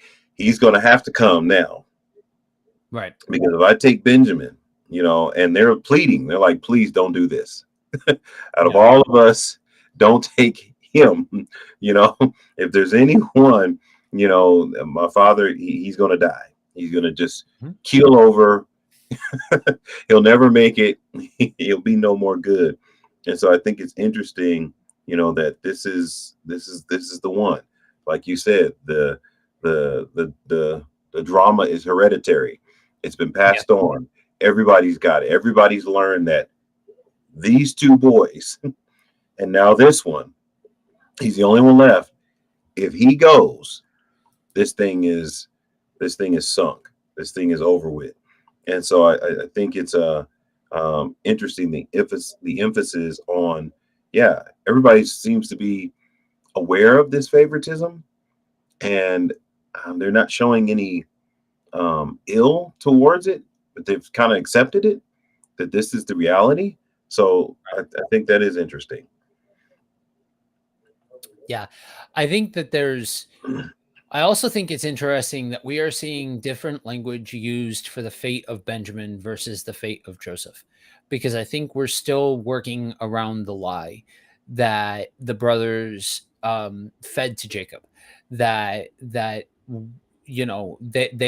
very clearly said to him that he's been killed, and let him believe that he has been killed, Right. and all that. And so I think the brothers are being very exact now in language, and I get the vibe, and I'm curious to get your 2 cents, because again, I think this is probably conjecture, but from a little bit more of an educated stance, it would seem like the brothers have almost accepted their fate. Like Judah, on behalf of his brothers, have accepted their fate of this is because of what we have done, because we sold our brother into slavery, and everything that we have done. Now we are destined to live out our days as slaves in Egypt. And so kind of let the innocent one go. He's the one that dad actually likes. And so that kind of, it would seem like that's kind of the reading of the moment. You know what I mean? Yeah, yeah. Yeah, and it's hard, because it's like, when you look at this situation, it almost is like a baiting. Like, he didn't say, I'm getting ready to uh kill him, or they're saying this. They're saying, like, oh my God, what's getting ready to happen? What's getting ready to go down here? But he actually doesn't use any of that language. He does say, hey, he does set him up, to have to come back. Like, you're not, this is a setup, but I think ultimately the target is his father this time, Yeah. and that's more so what's happening here. Yeah. Yeah. Yeah. Agreed. All right, let's go ahead and crack back in. We are going through, we're back at, we're at the top of 45. And let's see here. Get this and do this. And all right. So we are jumping in 45, verse 1. Then Joseph could not control himself, before all those who stood by him. He cried. Okay, so we are firmly out of the rabbit is now out of the hat. Right. Uh then Joseph could not control himself before all those who stood by him. He cried, "Make everyone go out from me." So no one stayed with him when Joseph made himself known to his brothers, and he wept aloud, so that the Egyptians heard it, and the household of Pharaoh heard it. And Joseph said to his brothers, "I am Joseph. Is my father still alive?" But his brothers could not answer him, for they were dismayed at his presence. So Joseph said to his brothers, "Come near to me, please." And they came near to him, and he said, "I am your brother Joseph, whom you sold into Egypt. And now do not be distressed or angry with yourselves because you sold me here. For God sent me before you to preserve life. For the famine has been in the land these 2 years, and there are yet 5 years in which there will be neither plowing nor harvest. And God sent me before you to preserve for you a remnant on earth, and to keep alive for you many survivors. So it was not you who sent me here, but God. He has made me a father to Pharaoh and lord of all his house, and ruler over all the land of Egypt. Hurry, go up to my father and say to him, 'Thus says your son Joseph, God has made me lord of all Egypt. Come down to me, do not tarry.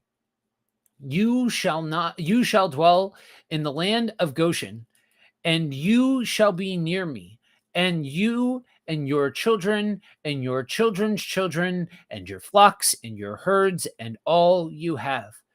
There I will provide for you, for there are yet 5 years of famine to come, so that you and your household and all you have do not come to poverty.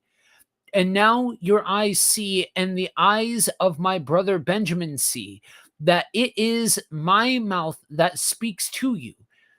You must tell my father of all my honor in Egypt, and of all that you have seen. Hurry and bring my father down here." And then he fell upon his brother Benjamin's neck and wept. And Benjamin wept upon his neck. And he kissed all his brothers and wept upon them. After that, his brothers talked with him. When the report was heard in Pharaoh's house, Joseph's brothers have come, it pleased Pharaoh and his servants. And Pharaoh said to Joseph, "Say to your brothers, do this: load your beasts and come back to the land of Canaan, and take your father and your households and come to me, and I will give you the best of the land of Egypt, and you shall eat the fat of the land. And you, Joseph, are commanded to say, do this: take wagons from the land of Egypt for your little ones and your wives, and bring your father and come. Have no concern for your goods, for all the best of the land of Egypt is yours." The sons of Israel did so, and Joseph gave them wagons according to the command of Pharaoh, and gave them provisions for the journey. To each and all of them he gave a change of clothes, and to Benjamin he gave 300 shekels of silver and 5 changes of clothes.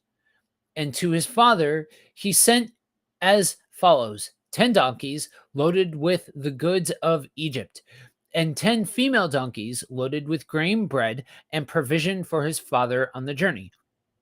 Then he sent his brothers away, and as they departed, he said to them, "Do not quarrel on the way." So they went up out of Egypt, and came to the land of Canaan to their father Jacob. And they said to him, Joseph is still alive, and he is ruler over all the land of Egypt. And his heart became numb, for he did not believe them. But when they told him all the words of Joseph, which he said to them, and when he saw the wagons that Joseph had sent to carry him, the spirit of their father Jacob revived. And Israel said, it is enough. Joseph, my son, is still alive, and I will go and see him before I die. So I think it's interesting here that in this section of scripture, we are so very evidently seeing the interchangeability of the names Jacob and Israel. This is happening on a breakneck pace as far as interchanging those two names. With seamlessly. They're just same phrase. Or same sentence, two different names. Franco sent this in right as I started reading the last time. There's a song called "Everybody Plays the Fool." They don't realize how they are about to go down in history as the biggest fools of their time. And then he just sent in having to face the lie. Yeah. So couple of things there. I think it's time to highlight the juxtaposition between when this was originally brought out, when when Joseph's young, and we get the vibe that he's super obnoxious and all of that sort of stuff, and he comes and he just blurts out this dream that he has about all of you guys are going to bow to me. Yeah. And everybody's like, I don't think so, Tim. With the exception of Jacob, who's like, interesting. To use a phrase out of Anne's playbook, that's interesting. And now we actually see the manifestation of what this looks like. And the character differences in Joseph alone, and the differences in how all of this actually plays out and what all of this actually looks like are stunning, to say the very least. Because yes, they do that, like that is very much the reality that Joseph's second in command. Joseph's, and we said this before, like Egypt is the powerhouse. And so having Joseph in the position of being second in command is a really, really big deal. And so that kind of power dynamic is absolutely there, but we're seeing all of this out of a heart posture that says, no, come, let us give to you. And he has so much respect with Pharaoh that Pharaoh is saying, no, come on, come here. Let us do this. You know what I mean? And that's a stunning difference that we get kind of when this concept is first introduced and when we see it actually played out. Yeah. The way Joseph handles this is like, again, it's jaw dropping, because based upon the guy that, like you said, the kid that we met, way back, blurting out this dream and just, the man that we're dealing with now is very different, very wise, very compassionate, very grounded within himself, not carried away. He did show emotion, but he's not carried away by emotion. He's able to, be in this moment, I think Franco's comment is like, this is what they should feel, but they feel loved. They should feel like a fool, like, oh, we're just horrible. But Right. Joseph doesn't allow that to happen. He actually causes them to feel loved and accepted. And it's through loving kindness that they regret what they did, not through, yeah, see what you did. And so there's like there's just an interesting, paradox here that Mhm. Joseph had the power, because once Pharaoh finds out who these people are, Pharaoh rolls out the red carpet and says, Joseph, and you do this. You go and you do this and you take Yeah. care of them and you make sure that they want for nothing. This is just, it's amazing. It's Yeah. amazing. Yeah. Absolutely. Absolutely. We have a couple of comments from G Berry. Yeah, this one I'm going to need to take down in order to read the entire thing. Says, wow, from being betrayed and sold into slavery by his brothers, being falsely accused and imprisoned, and after 13 years of living in a foreign land and being exalted in this high position, Joseph still had the resolve that it was God that put him in this position is a miracle in itself, in my opinion. It still gets me that Joseph had the power to make his brothers disappear, but instead mercy was demonstrated. This is deep.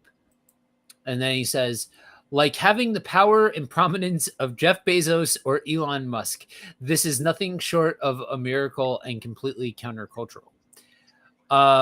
So I think G Berry answered our question from before. Right, Uh right. Thanks, man.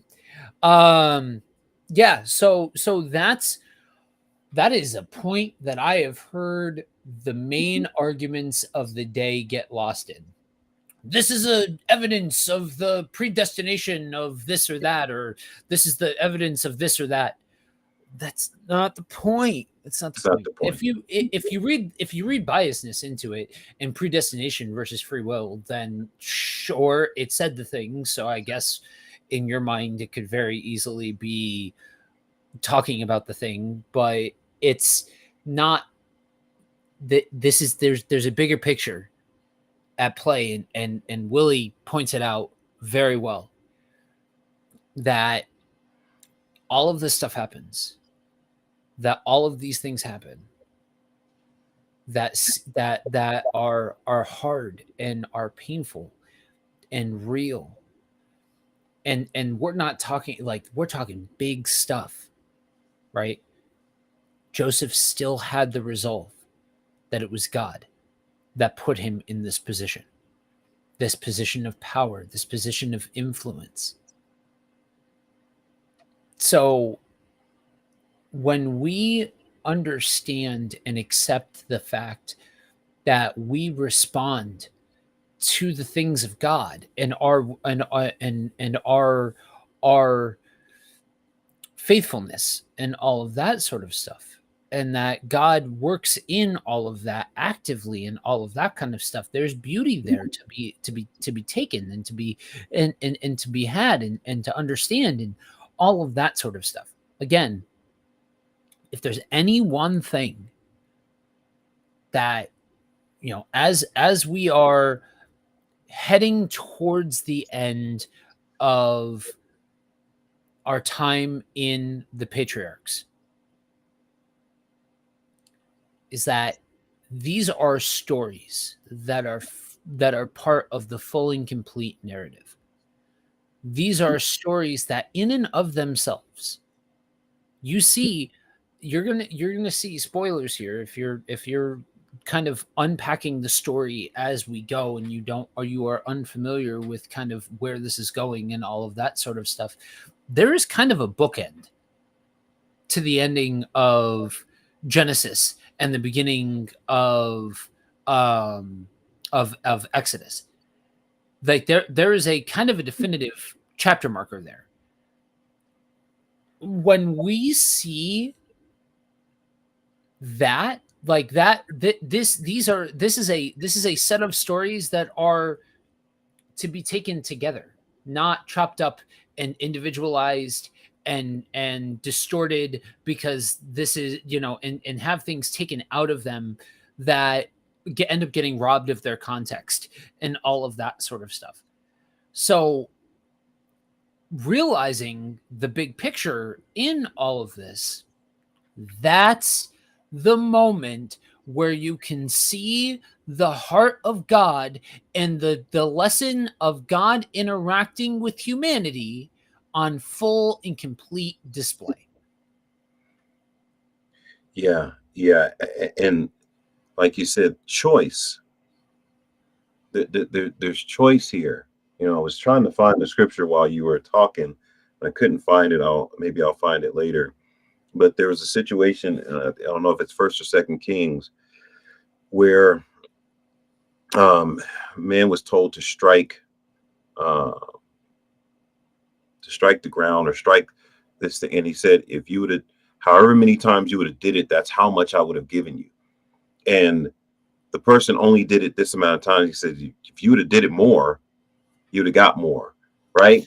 And so why do I bring that up? Because there's always a choice. There's always you can, what God wants for you, what God prefers for you, what God wills for you, you still have to be obedient. Right. And so, we can say, okay, well, this was going to happen no matter what. Right. But look at Joseph's character throughout this whole situation from start to finish. He stayed, within a godly character. That I think that is the highlight of this entire situation. Not, oh, well, God said, so that meant it was going to happen. But I believe that Joseph believed what God said, so he lived in such a way to honor that. Yeah. That's what you really see here.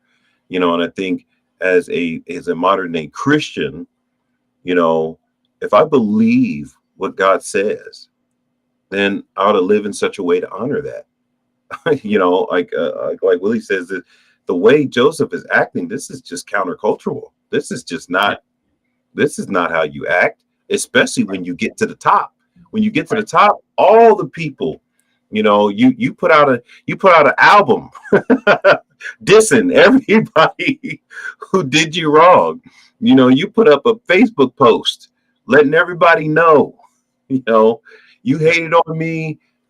Don't ask me for nothing. Mm-hmm. Right? This is totally opposite of that, and he could have chose to go in a different way, but this was his choice. This was his intention, and I love it. And I man, if people walk away from anything with anything from this is what we should be striving for. This is where we should be stumbling and falling in, is that going after this. Yeah. Not, the opposite of it. Like, oh yeah, see, that couldn't be me. Don't be satisfied with that. Don't be satisfied with, oh, I'm Joseph's better than me. Don't be satisfied with that. Stumble and fall in attempting to be forgiving and loving and bringing redemption. That's where we ought to be, falling forward in, rather than, oh, that can't be me. That's just, they deserve this and they deserve that. Man, that's not the point of the story. The point of the story is to show that he believed what God said, and he lived in such a way that showed that he believed that this is what God had for him. Yeah. For those of you watching, I know I watch the I can see not specifically who's watching, but I can see where you're watching, and I see this. So I'm going to scroll through this for those of you that commented. Obviously, you know who you are and all of that sort of stuff. But let me but humor me here for a second. So we've got this one and this one and this one and this one, and so on, and so forth, and so on.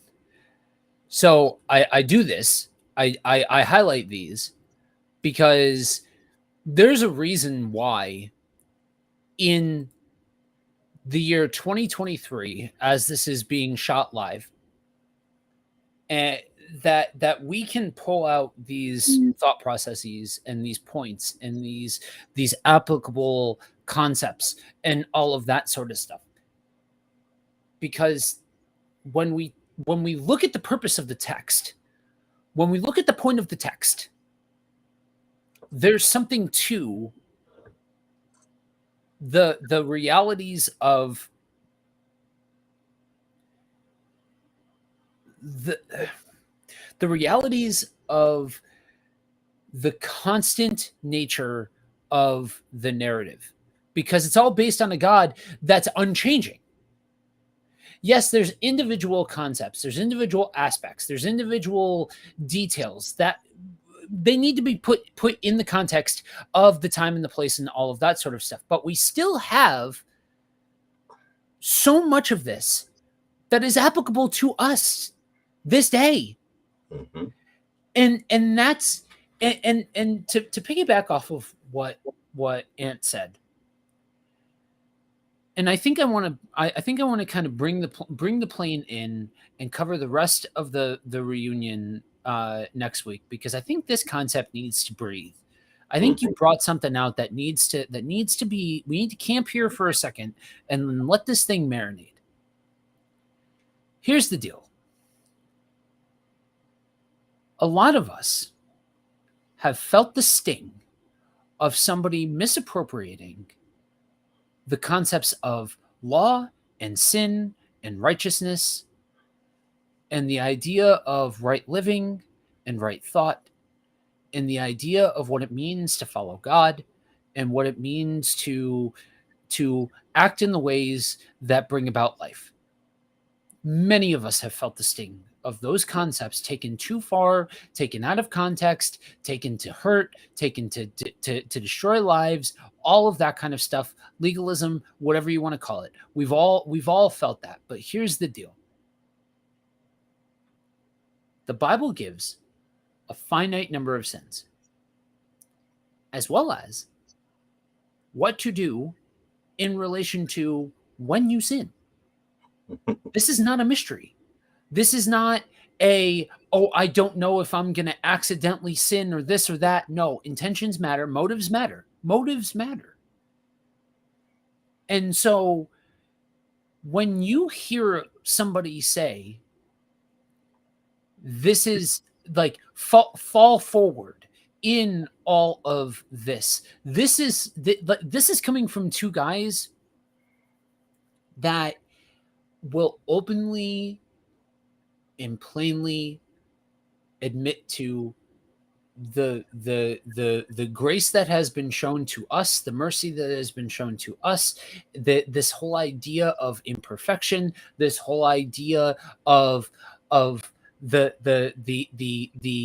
constant renewing of the mind, the constant becoming more Christ-like as time goes on, and the realities of the Spirit. Like, for real, we may articulate it differently, we may put pins in different spots, but you are looking at two men who will very openly and admit to the realities of the Spirit. So when we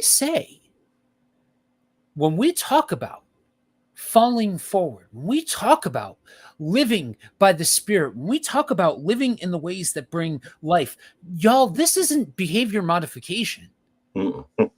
This isn't about dutiful tasks.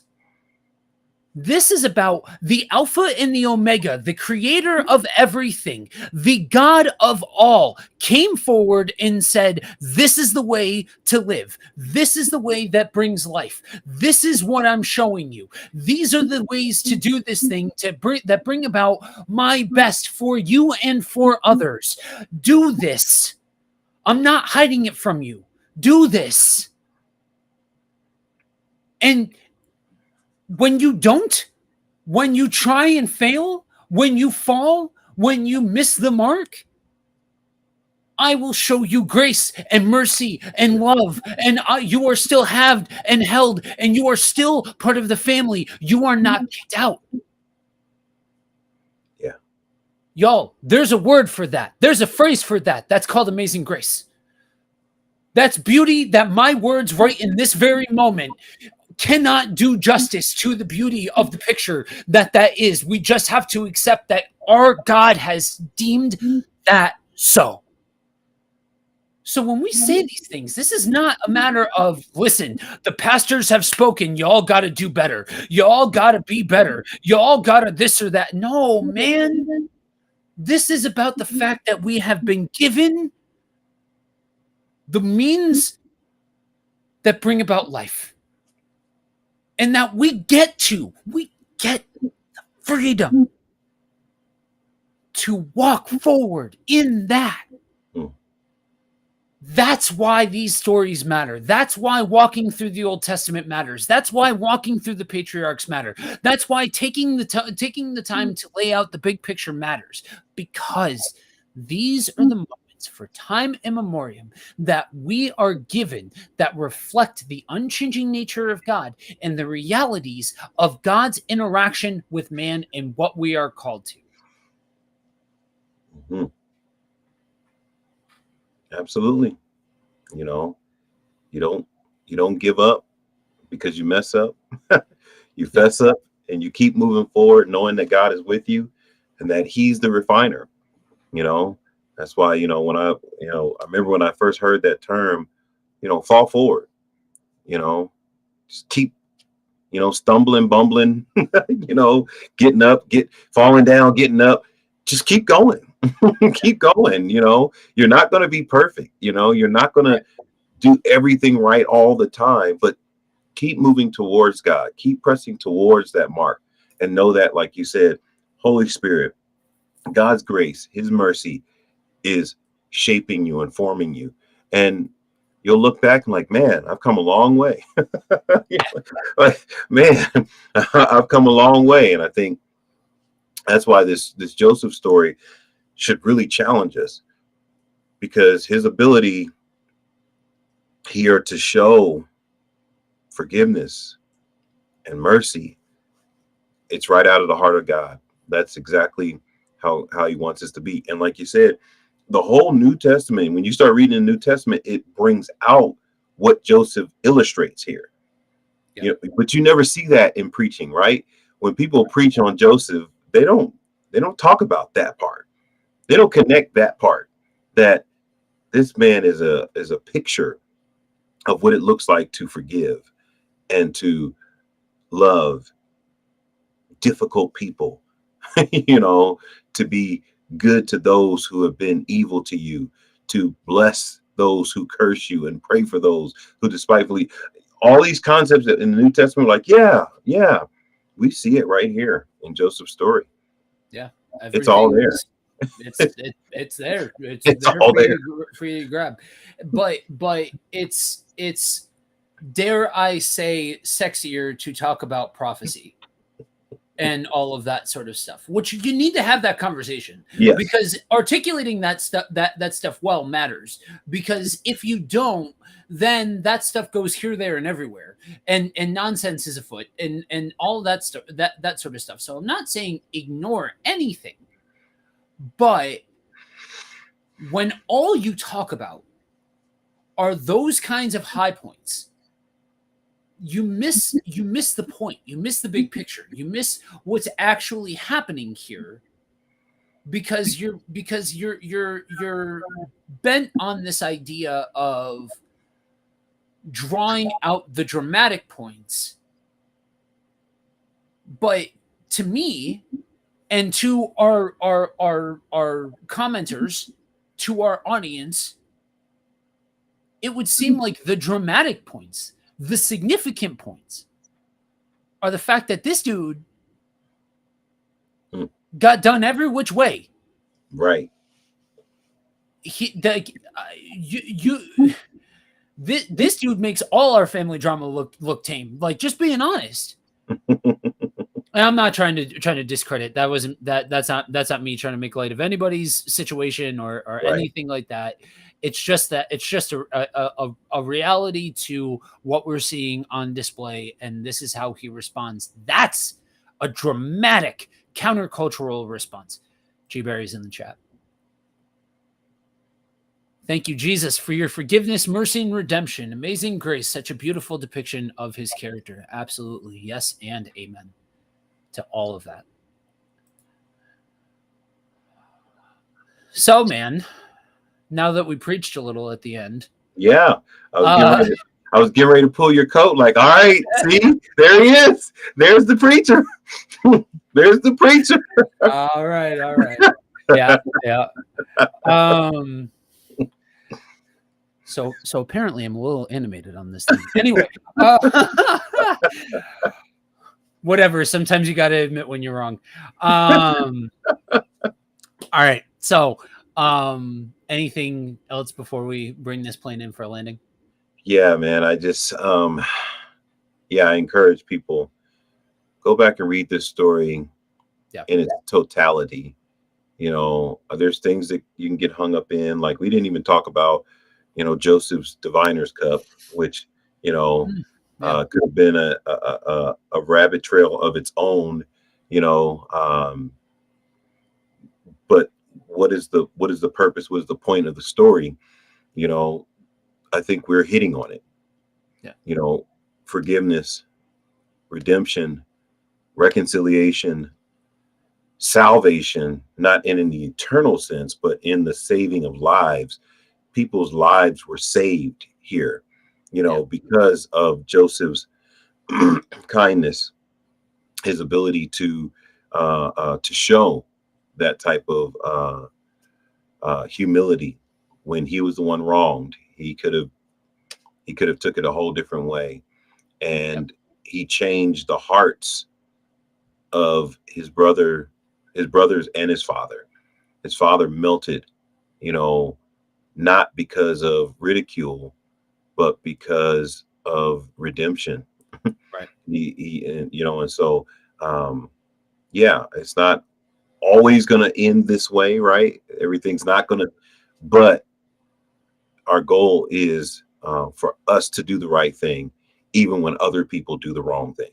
And that's ultimately another thread that can be pulled on in this story, is that Joseph did the right thing, whether or not other people did the right thing throughout this thing. If we recount it, and even going back to, you know, Pharaoh's wife, I mean, not Pharaoh, Potiphar, Potiphar's wife, even in the prison, you know, he was left there for 2 years after saying, "Hey, don't forget me." He's left there for 2 years, you know, and then face to face with his brothers who did the ultimate, you know, wrong to him. He still behaves in a way that, and like you said, you saw the humanity, you saw the nuance, you saw the tension, you know, within him, that, you know, they've got to, like you said, I got to jab them a little bit, you know, but ultimately my goal is to love them, you know, not to punish them. And so that's my big takeaways, is that this story is about forgiveness. It's about redemption. It's about restoration. Yeah. There are historical rabbit trails that you can go down, like the Egyptians and divination and the divination cup and all of that sort of stuff. That sure, there's intellectual aspects that you can absolutely dig into when reading really so much of the Old Testament is it like it's new and old, like it's all of it's true universally for all the books, but really with the Old Testament, because so much of it is baked in with history and all of that sort of stuff, and if you are willing to and can handle this idea of giving room for the historical rabbit trails and all of that without getting so lost and bogged down that you miss the point of the story, then yeah, this can be a lot of fun to read through. But again, the point of the story matters. that matters the most. What is being conveyed here? What is the life of Joseph showing us? What aspects of God are being reflected in this story? And ultimately, that's yes, we have probably one more episode worth to wrap up the life of Joseph. So we're not like at that point where we are fully done with the patriarchs, but we really are seeing that these kind of, it's almost like the prologue, right, or the epilogue rather, that we're at now next week, where we'll wrap this up, but really we're seeing these thematic points, just like with Jacob. We've seen thematic points and kind of baked into all of this. We're going to see the end of Jacob's story as well. And then before that, we saw these notes of Isaac's life, and before that, we saw these notes of Abraham's life, and that's we are now that's the point, because in any one of these, we have gone through over the last, I don't know, 3 months, 4 months, whatever, 46 books of Genesis. We have started at creation and we are at this point. We went through the mythos of man and now into the patriarchs. And this whole thing, the whole point of all of this is to, yes, we address the fact that there are multiple interpretations.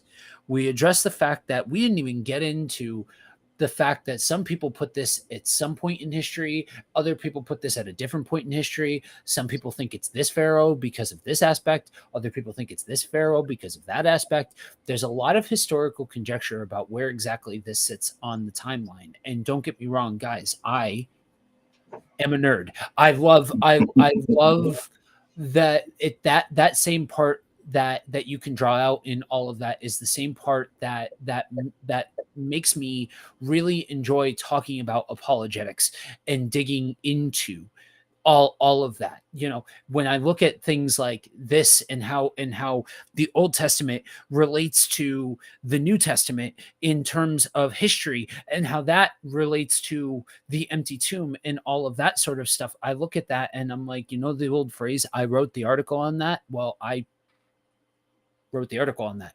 You know what I mean? So like that, I love that component of it. But again, the richness, the true beauty in all of this is, what does this tell us about the character of God? What does this tell us about the realities of life in relation to God? What does this tell us about how God views his creation? And what does this tell us about the way that we are called to live? See previous preaching statement before about how that we need to separate out anytime, anywhere that gets talked about as some kind of legalistic jargon.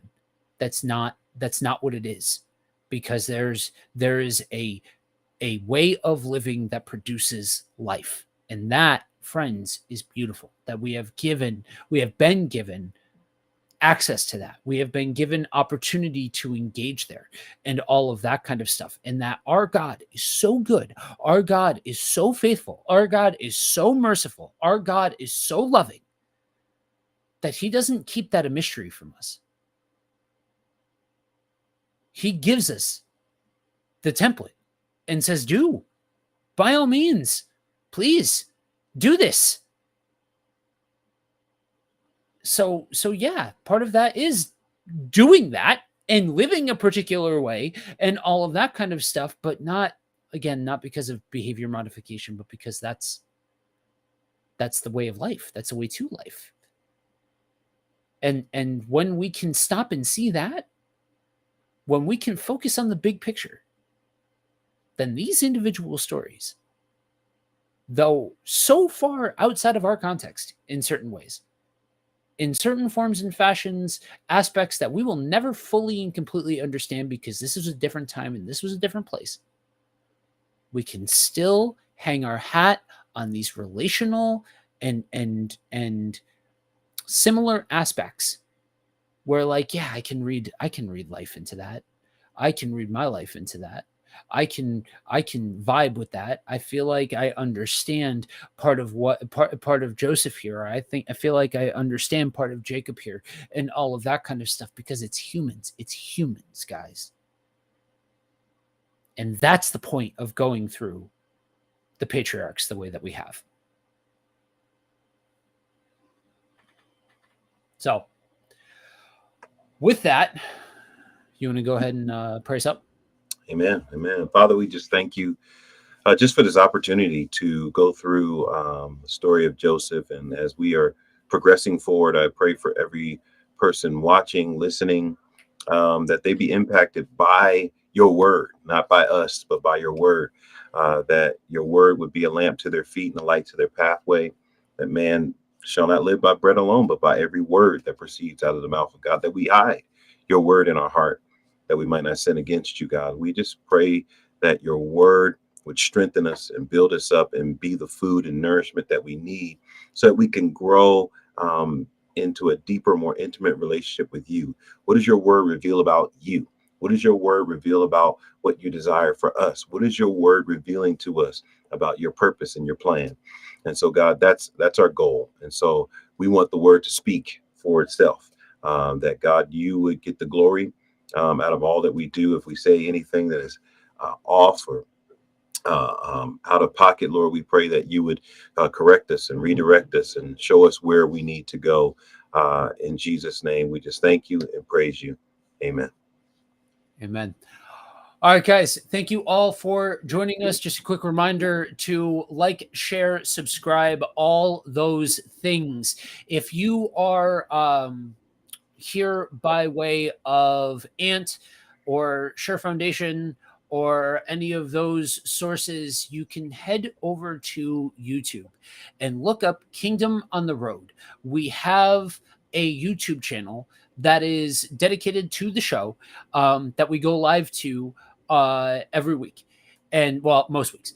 And with as last week showcased in all of that, with a rotating cast. This is a network wide show, and so this thing that in a lot of ways started with Ant and I has become something more, and I love that. I love that this all happened last week while I was down and all of those things. But you will hopefully be seeing different and new faces on here as well as time goes on, and all of that sort of stuff. And so just a reminder that you can find the backlog of all of the series, and we're actually working on getting them up as uploads as well as from the live stream.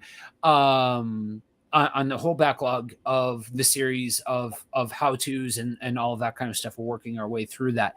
I'm also working my way through getting all of these downloaded and put the audio put up as podcasts for replay.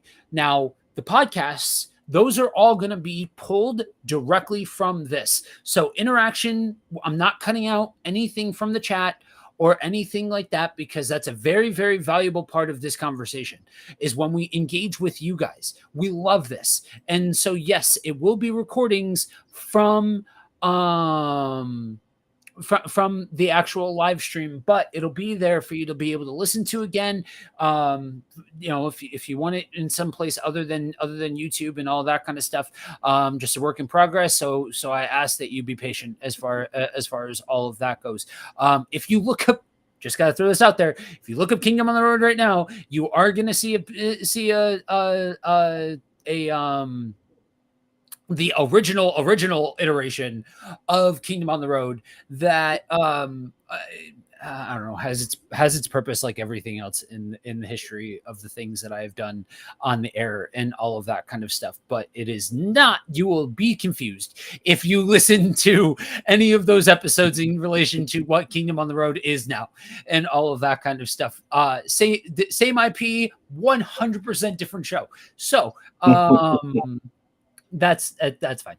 But I'm working on it. The podcast carriers have been giving me a hard time with getting those shows deleted and all of that kind of stuff. So just a reminder, share this with a friend. If there's somebody that you know, we said this at the top, but if there's somebody that you know that would benefit from help demystifying the Old Testament, help with breaking down different concepts, different things like that, share the show with a friend, send it out to folks, let them know what we've got going on here.